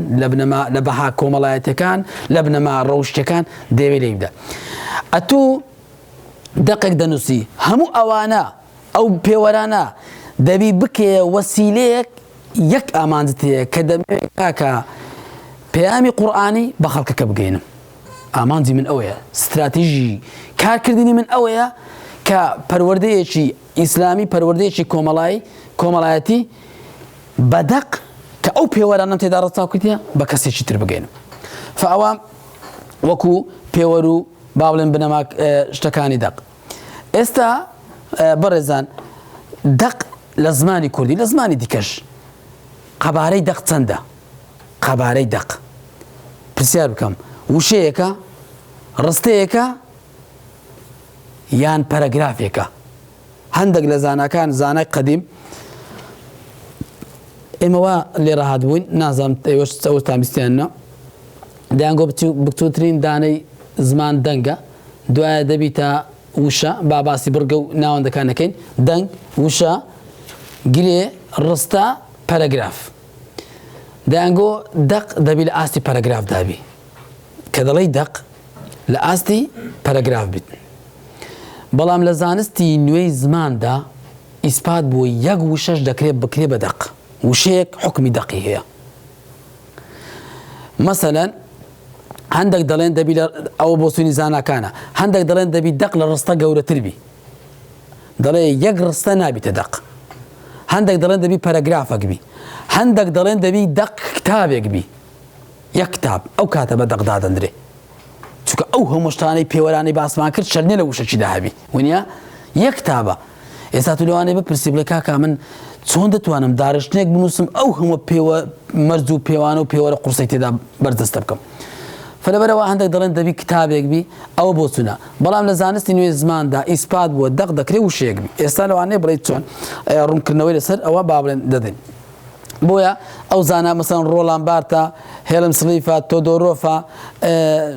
بێرجیرۆیە کۆمەڵێک زانایە با بڵێن ئەویان خستۆتە ڕوو تەماشاکە بەڕێزان ئێستا ئەگەر فۆرمی دەق قەبارەی دەق وەربگرین دەق بۆ نمونە چاو جوان وشەیەکی واتادارە لە فۆرمی نادەقی ئەوە نووسینە یەک مانای هەیە چاو جوان چ مانای دیکەی هەیە کەسەکە چاوی جوانە ئاوێ بینە و دەستامش واتاتری هەیە نازەمەگەیتی چاو جوان وانە یەک واتە پێش بەکارماندێنە لە کوریای یەکمان لەگە بوو چماشێکستانی دەکردمان بۆ چاو جوان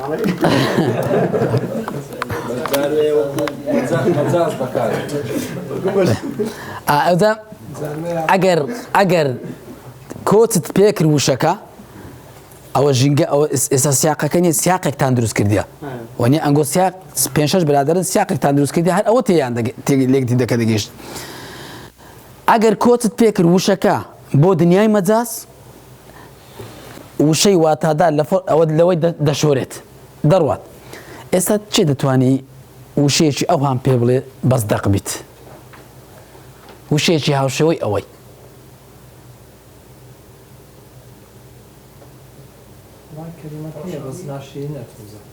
قەیناکەت چێ با بڵێ جوانە ئەو چی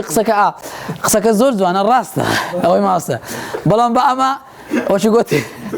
لەبەرەوەی لە شوێنێکی فەرمینە نمونەیەکی فەرمی تربینە چاو جوان چاو پیس بزانە بەڕێزان چاو پیس دەقە چاو جوان قسەیە ینی چاو جوان نووسینێکی ئەتیادیە چاو پیس دەقە لۆ دەقە چاو پیس لۆ دەقا چاو پیس جارێ پێش هەموو شتە گواتای خۆی هەیە لەوانەیە کەسێک چاوی پیسبی تا جقەی پێوەی وەشی کابرای گوتی تازە لە خێوی هەستایە و دوو چاوی نەشوتێ و ئەوە واتە حەقیقەکەی خۆی وانە ئەمما کە دەڵێیت کەسێک چاو پیسە ئۆ لە کوردەواری ئەوە مانای هەیە زراومان لێ چووە چاوی پیسە نەفەسی پیسە حەسوودا هەموو ئەو تیرۆکانەی کە لەسەر چاو پیسی دێت ئەو مەترسیانە دێتە ناو مێشکت بزانە چەندین دەلالاتی هەیە واتاکان دەڕوە مێشکی ئێمەی تووشی بیرکردنەوە کرد ئێستا بەڕێزان کە گوتم چاوپیس لەوانەیە هەر یەکێک لە ئێوە وێنەی شەخسەچ لە ناو عائیلە و خزمی خۆی بێتە ناو مێشکی کە مەشهورە مەسەلەن لە کۆڵانی خۆی ئەو ماڵە مەشهور فلان چاوپی وەنە سەرەڕای ئەو هەموو کارە ساتانە چەند تیرۆکت هەیە لە ژیانی خۆت ئێستا ئەمن هەر لە بۆت باسکەم لە ژیانی تایبەتی خۆم یانی شتم بەسەرهاتێک کە فەورەن زانیتم چاوزارە هەمومان هەیتمان لە ژیانی تایبەتی خۆت چاوزار لەیدای لە ژیانی تایبەتی خەڵکی دیکە چیرۆکت هەیە کە دەڵێت چاوزار ئەوەی تووشی ئەو مشکلێ کرد پێغەمبەر صلی الله علیه و سلم فەرموودەی لەسەر هەیە و ئەوایە و چارەسەری هەیە و عیلاجی هەیە و ڕوقیە شەرعی لە بۆ ئەوە هەمووی لەسەر یەک وشات کە چاوپیسە فلەبەر ئەوە دەکرێت ئەو چاوپیسە دەقبی دەکرێت دەقبێت جا ئەوە یعنی وەکو فۆرمەکەی با بڵێن ئەگەر ئاماژەی پێ بکەیت جا لەبەر ئەوە دەق دەکرێت وشەیەکیش بی دەق ئەوجا دەق و نادەق لەسەر بنەمای پسپۆریەتی بەڕێزان دەق دیسان دەبیتە چەند پسپۆریەتێک ئەمە دەقمانەیە لە ئاخاوتنی ئاسایی بەڕێزان وەکو وتم ئێستا من ئەگەر گوتم ئازاد دەستی کورتە ئەوە دەقە ئازاد دەستی کورتە قسەیە بەڵام دەست کورت لەم جەماعەت دەزانن ئازادی هاوڕێمان زۆر دەست کورتە هەموو دەزانی ئەو دەست کورتە مەجازە لەوانەیە ئازاد دەستی لە دەستی هەمومان درێژتر بی قۆڵەکە ونیا دەڵێ ئەو ژنە مەسەلەن یا ئەو کەسە ئەوە لە قسەکردنیشدا دوای ژینگەکەش حکم لێ دەکا یعنی ئێستا ڕۆژێک بزانە واتە لە ژینگەکە دەگەڕێ ئێستا من کە گوتم ئازاد دەستی کورتە ئەگەر ئەو واتایە هاتە ناو مێشکت کە کەسەشی فەقیرە ئەوە دەبێتە دەق بەڵام یەک نمونەتانە بجێرمەوە لەگە برادێرەکەم چوینە دوکانی جلی کڕینی کۆتە چی کڕیا قاتە گوتم کاکە قاتی بینە گوتم بەس کاکە ئەو حسابکە قیاسی ئەوەن دەیلۆ بینە بەس ئەوە بڕک دەستی کورتە وشەی دەست کورت لەوێندەر نابیتە دەق یەکسەر کابرا گوتی ئەوە سمۆڵەکەی عەزمی گسکەیە کابرا لەوێندەر یەکسەر تێگەیشت گوتم قیاسەشی لێ بینێ بەس ئەوە دەستی کورتە دەستی یعنی ئەو قۆڵەی کورتە چکە مەسەلەکە چێ مەسەلەکە لەبەرکردنی قیاسە و لۆت دەبی و تەسکە و تەسکنیە و قۆڵەکەی درێژە و سیاقەکە ژینگەکە ئەوێندەرە لەوێندەر کە گوتم بەس ئەوە دەستی کورتە ئەوە نابیتە دەق چونکە دەق دەبی مشاوەشێک لە مێشک دروستکە ئاڵۆزێک لە مێشک دروستکە تووشی لێکدانەوەت کە تووشی مەدرولەکان هەمووی بوروژێنیت چونکە بەس لەسەر دەست کورت ئێمە یەک کتێبخانە ناو مێشکماندا هەیە ئیتر ئەوە دەبی بوروژێت بەڵێ زۆر جار کەسێک ڕستێک دەنووسێت پاراگرافێک دەنووسێت زەوەیە کەسێک بە تەعلیقەوە وشەیەک دەڵێ وشەیەک فڕێ دەدا چەندین لێکدانەوە لەوە دروست دەبێت بەڵێ توان لە بەرامبەر ئەو ڕستەیە لە بەرامبەر ئەو پاراگرافە دەبتە دەقەت بەڵێ توانسپۆشی هونەرەکە لە هونەکانی ڕەوانبێژی ئەتەوریە بە زمانی عەرەبی پێدەگوتێت توانسپۆشی تعلیق وشەی تعلیق خۆی لە خۆیدا هەمووی دەقە تعلیق پەندی پێشینان هەمووی ئیدیۆمەکان ئەو مەجازە هەمووی بە دەق دادەندرێ جا مەبەستەکە چییە ئێستا ئەوە دەق بەپێی پسپۆڕێتەکان هەر شتێک هەر پسپۆڕیەتێک مەرج و پێوانەی خۆی هەیە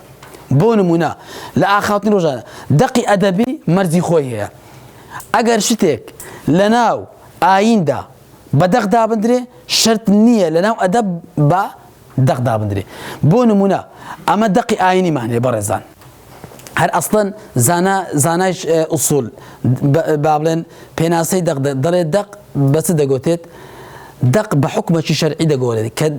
بابەتەکی ئوسوڵی دەگوتێت کە دەلالەت لە حکمەکی شەرعی بکە ئەوە پێ دەگوتێت دەق لە ئایندا بەڵام لە ئەدەبدا ئەوەی پێ ناگوتێت لۆیە ئاین بەتەنێ بەڕێزان دەبی شارەزابی پێناسەی ئاین لە بۆ دەق ئەوەیە لە ئەدەبدا ئەوە ناخوە ئەگە دێسە ئەدەب ئەتو شاعیری دەبی بێسە چێش و قافیە و پێوانەی خۆی هەیە چیرۆک پێوانەی خۆی هەیە ئەوە پێوانەی خۆی دێ سەریاسا تەماشاکە یەکێک لە مەرجە هەرە سەرچەکانی دەقی یاسایی بە هیچ شێوەیەکی دەق نابی چی تێدابی هونەری ڕەوانبێژی تێدابی ئێستا مە نەمانگۆ یەکێک لە پێوەرەکانی دەق لەو لای گوتمان ڕەوانبێژە لە یاسا و دەستور نابی ڕەوانبێژی دابی لۆیە بەشێک لە وڵاتان دەڵێ یاسا بە زمانی فەڕەنسی دەنووسێتەوە چکە زمانەکی ڕوتە ئەوە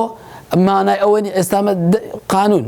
لەکنە مناڵی کاکە لاستیقە ئەو مەوزوعی لاستیقە بە کەیفی خۆدەشیەوە ئەوە مەجازەکەیە کاکە مەبەستی ئەوە نییە مەبەستی ئەوەیە ئەدی ئەگەر ئەو شتانە نابی لە ناو دەقی یاسایی دەقی یاسایی بریت دەبی دەقەکی ڕوتی ئەبستراکت بی تەویل و لێکدانەوەی جیاجایی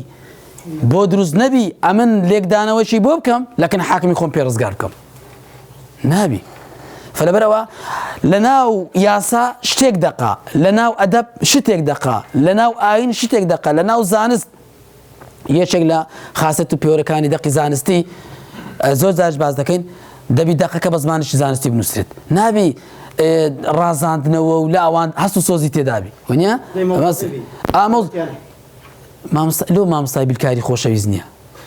ڕوت یەک زائیدەن یەکێک سانەبەوە تێدا مامۆستا بیرکاری وەڵای وە خۆشەویستە ڕاست مامۆستا بەرز ناوت مامۆستا ڕێبارجان تەماشاکە مامۆستای بیرکاری ناتوانین دەستی واشەرەکە بڵێ یەک زائیدەن یەک سانە بە دوو ناتوانم بڵێ ئەو یەکە قوڕ بەسەرت داماوە ماڵ وێرانە باوەشی بەو یەکە داگر یەک دیان ماس کرد لەو سەری بوون بە دوو دەکرێوە ناکرێ ناخە ئەو زمانە وەنیا ئەوە زمانی بیرکاریە لەبەر ئەوە تەڵەبەش ئەوە لەوە قسەکەی با قسەکەی چکەن تێکەتین با ڕاستکەمەوە تەڵەبەش بەڕاستی تەڵەبە لە مەوزوع دەستوو دەوێ یعنی حەزی لێ پەلباوی لەو بابەتی دیکە و لە بابەتی دیکە بەڵام لە زانست لە کیمیا H2O دوو گەردی لە هایدرۆجین و گەردی لە یەک ئۆکسیجین ئاوە ناکرێ بڵێ ئەو دوو گەردی لە قۆزە لەگە ئەو گەردی لە ئۆکسیجینە ڕێک و پێک و متەدەینە یەکیان گرت ئاوەشی کە لە تەزەینیان دروست کرد ناتوێت دەرشەراکرێ بۆی بەڵام لە ئەدەبدا هەیە ئێستا لە ئەدەبدا ینی لە تەسەوفدا هەیە ئەوەی کە بابەکەی فەنافیلا ئەو بابەتانە دەڵێ یەک زائیدەن یەکێک سانە بە یەک ینی عاشق و معشوق کاتێک ئەوە دەبی کە ئەوە بابەتە تەسەوفیە یەک زائیدەن یەک ینی عاشق ینی یەک دوو کەس یەکدی خۆشویستی ئیلا دەبی لە هاوچێشەکە یەک کەس بینیتەوە چکە ئەگە بوون بە دوو کەس ئەبنە ژنومێت کە بۆ ژنومێت عاشق کۆتایی دێ ڕاست کە ژنومێت دروست بوو قۆناغی مەوەدە و ڕەحمە دروست پێ دەکات عاشق کۆتایی دێ ئەوە شتێکی دیرە بەڵام مەبەستم لەناو ئەدەب هەموو شتێک وات لە زانستەوە لە زانستی پزیشکی ئەویش عینن بە پێی پێوانەوە تەماشاکەن ئێستا بەڕێزان وەکو نمونە باسکەین بۆ نمونە ئەمن نمونەیەکتان لە باسکەم دەڵێ ئەوە دەقێکی دەستوریتان لێ باسکەم دەقێکی دەستوری دەڵێ لە مادەی دووەمی یاسای عێراق داهاتووە هەر کەسێک بەفوویەک مۆمی تەمەنی کەسێکی تری کوژاندەوە ئەوا دەبێت ئەو دڕندەیە وەکو باڵندە بخرێتە ناو قەفەس و دواتر بەپێی بڕگەی سێ لە مادەی یەکی ساڵی 1970 دڵی لە لێدان بخرێت و ڕۆژی ڕووناچی لێ بکرێتە شەوی تاریک ئەوە ینی ئەوە هەیە ئەو دەقە یاساییە هەیە بەس مەبەستم چییە ئەوە ئەمن دامڕێشێ بە زمانی ئەدەبی بەڵام ئەوە باسەوە دەکات هەر کەسێکی کوش دەبی بکوژێتەوە سێدارێ ئەو بە زمانە هینەکەی خۆی بەڵام ئەوە دەکرێت لە ناو یاسا ئەوانە بی وەڵای ئێستا کابرا ئەوەی بخوینەوە لێ تۆمەربار دەست بە گریانەکەی وانە ناکرێت زارەبەرەوە دەق لە ناو ئەدەب شتەکە لە ناو زانست شتەکە لە ناو ئاین شتێکی ترە تۆ لە ناو چ ئیش دەکەی ئەوە خۆت یەک لای دەبیت پرسیار لە خۆت بکەی من لە ناو چ ئیش دەکەم کتابەکی یاسایی تەرجەمە دەکەم یاسا دەکرێت بۆ نوع تەرجەمە بکەی برام نابی دەکرێت باز کتابەکی دەستوری تەرجەمە دەکەی ئەگە لە قانونی ئەگە لە زانستی کتابەکی زانستی تەرجەمە دەکەی ئەگە لە ئەدەبی کتابەکی ئەدەبی دەبی بە زمانێکی ئەدەبی پڕ سۆز و عاتیفە تەرجەمە بکەی یا بەڵێ ینی 5 دقەی بەردەوامی ئەی باش مەسەلەن بۆ نمونە بەڕێزان لە ناو ئەدەبدا ئەگەر لە ناو ئەدەب ئێستا سچی سووتە بەڕێزان واز لەوەی بینە سچی سووتە دەستم شکا پشتم شکا ئەوانە هەرسێکی دەقە سچی سووتە مانای چییە لە بارودۆخی کۆمەڵایەتی و ناو ئەدەبدا ئافرەتێک منداڵێکی لە دەستداوە بەس بابچینە ئێمەرجنسی دەڵێ دکتۆر وەرە ئەو ژنە چی سوتاوە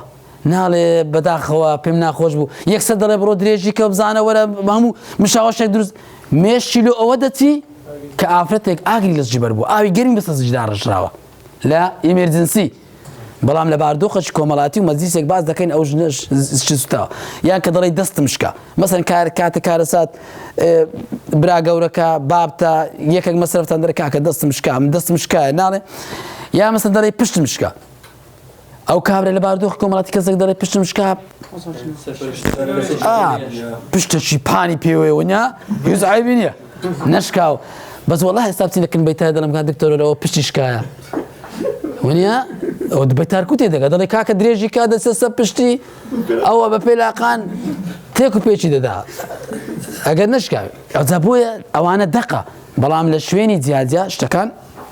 گۆڕانی بەسەردادێ یا مەسەرەن بۆ نمونە ڕستە دەتوانی ئێستا دەڵێ لە دوای تۆ دەرگام داخست ئەو ڕستەیەکە لە دوای تۆ دەرگام داخست چێ دەتوانی بیکاتە دەقێک ینی ئەگەر بە تەمایەکەچی لە بیخوازی ئەگەر ئەوی بە قسمە نەبیتەوە لە دوایی جوان جا ئێستا قسەکەی جوانە مامۆستای بەڕێز یا دەڵێ هیچ دەستگایەکی کەژناسی ڕێژەی بارینی ئەم ساڵی پێ نەپیورە فعلا نەشپیورە چێ دەتوانی بکاتە دەق ئەوەی چێ دەتوانی بیکاتە دەق ئەو ڕستەیەکە ئەوە ئێبی کە دەق بێگوشەی یا هیچ کەسێک باڵەخانەی منی پێ بینا ناکرد باڵەخانەی تەماشاکە با ڕستەکەی هەر لێدەی جەماعەت ئەوەی کە مامۆستا گوتی لە دوای تۆ دەرگام داخست دەڵێ لە دوای تۆ دەرگای ئێرەم داخست ئێرە دڵ کە گوتت دڵ ئەوەی کە جەنابەت باس کرد لە دوای تۆ دەرگای دڵم داخست ئێستا کە دەڵێ لە دوای تۆ دەرگام داخست یاری چێ بەڕێزان ئەتو هاتیە ژۆری ئەمیش لە دوای تۆ دەرگام داخست هیچی دیکە نیە بەس کە گوتت لە دوای تۆ دەرگای دڵم داخست ئەوە باز لە پەیوەندێکی دوور و درێژ دەکا و کا من دوای ئەوە تو ژیانم لە خۆتاڵ کرد و کەسی دیکەم نەخواست و زۆرم دەلالەت هەیە یا دەڵێ هیچ دەستگایەکی کەس ناش ڕێژەی بارینی فرمێشی ئەم ساڵی منی پێ ناپیوری هاوچێشەکەی 100% گۆڕە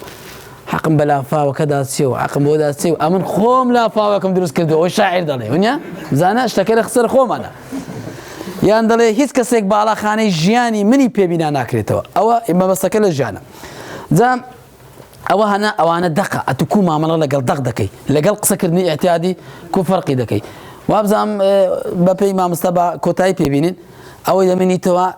بابەتەشی دی هەیە بەشێک لە مامۆستا پرسیاریان کرد لەسەر ئاستی دەق با لە بۆ دەرفەتی ینی هەفتەی داهاتوو بی ئینشاءڵڵا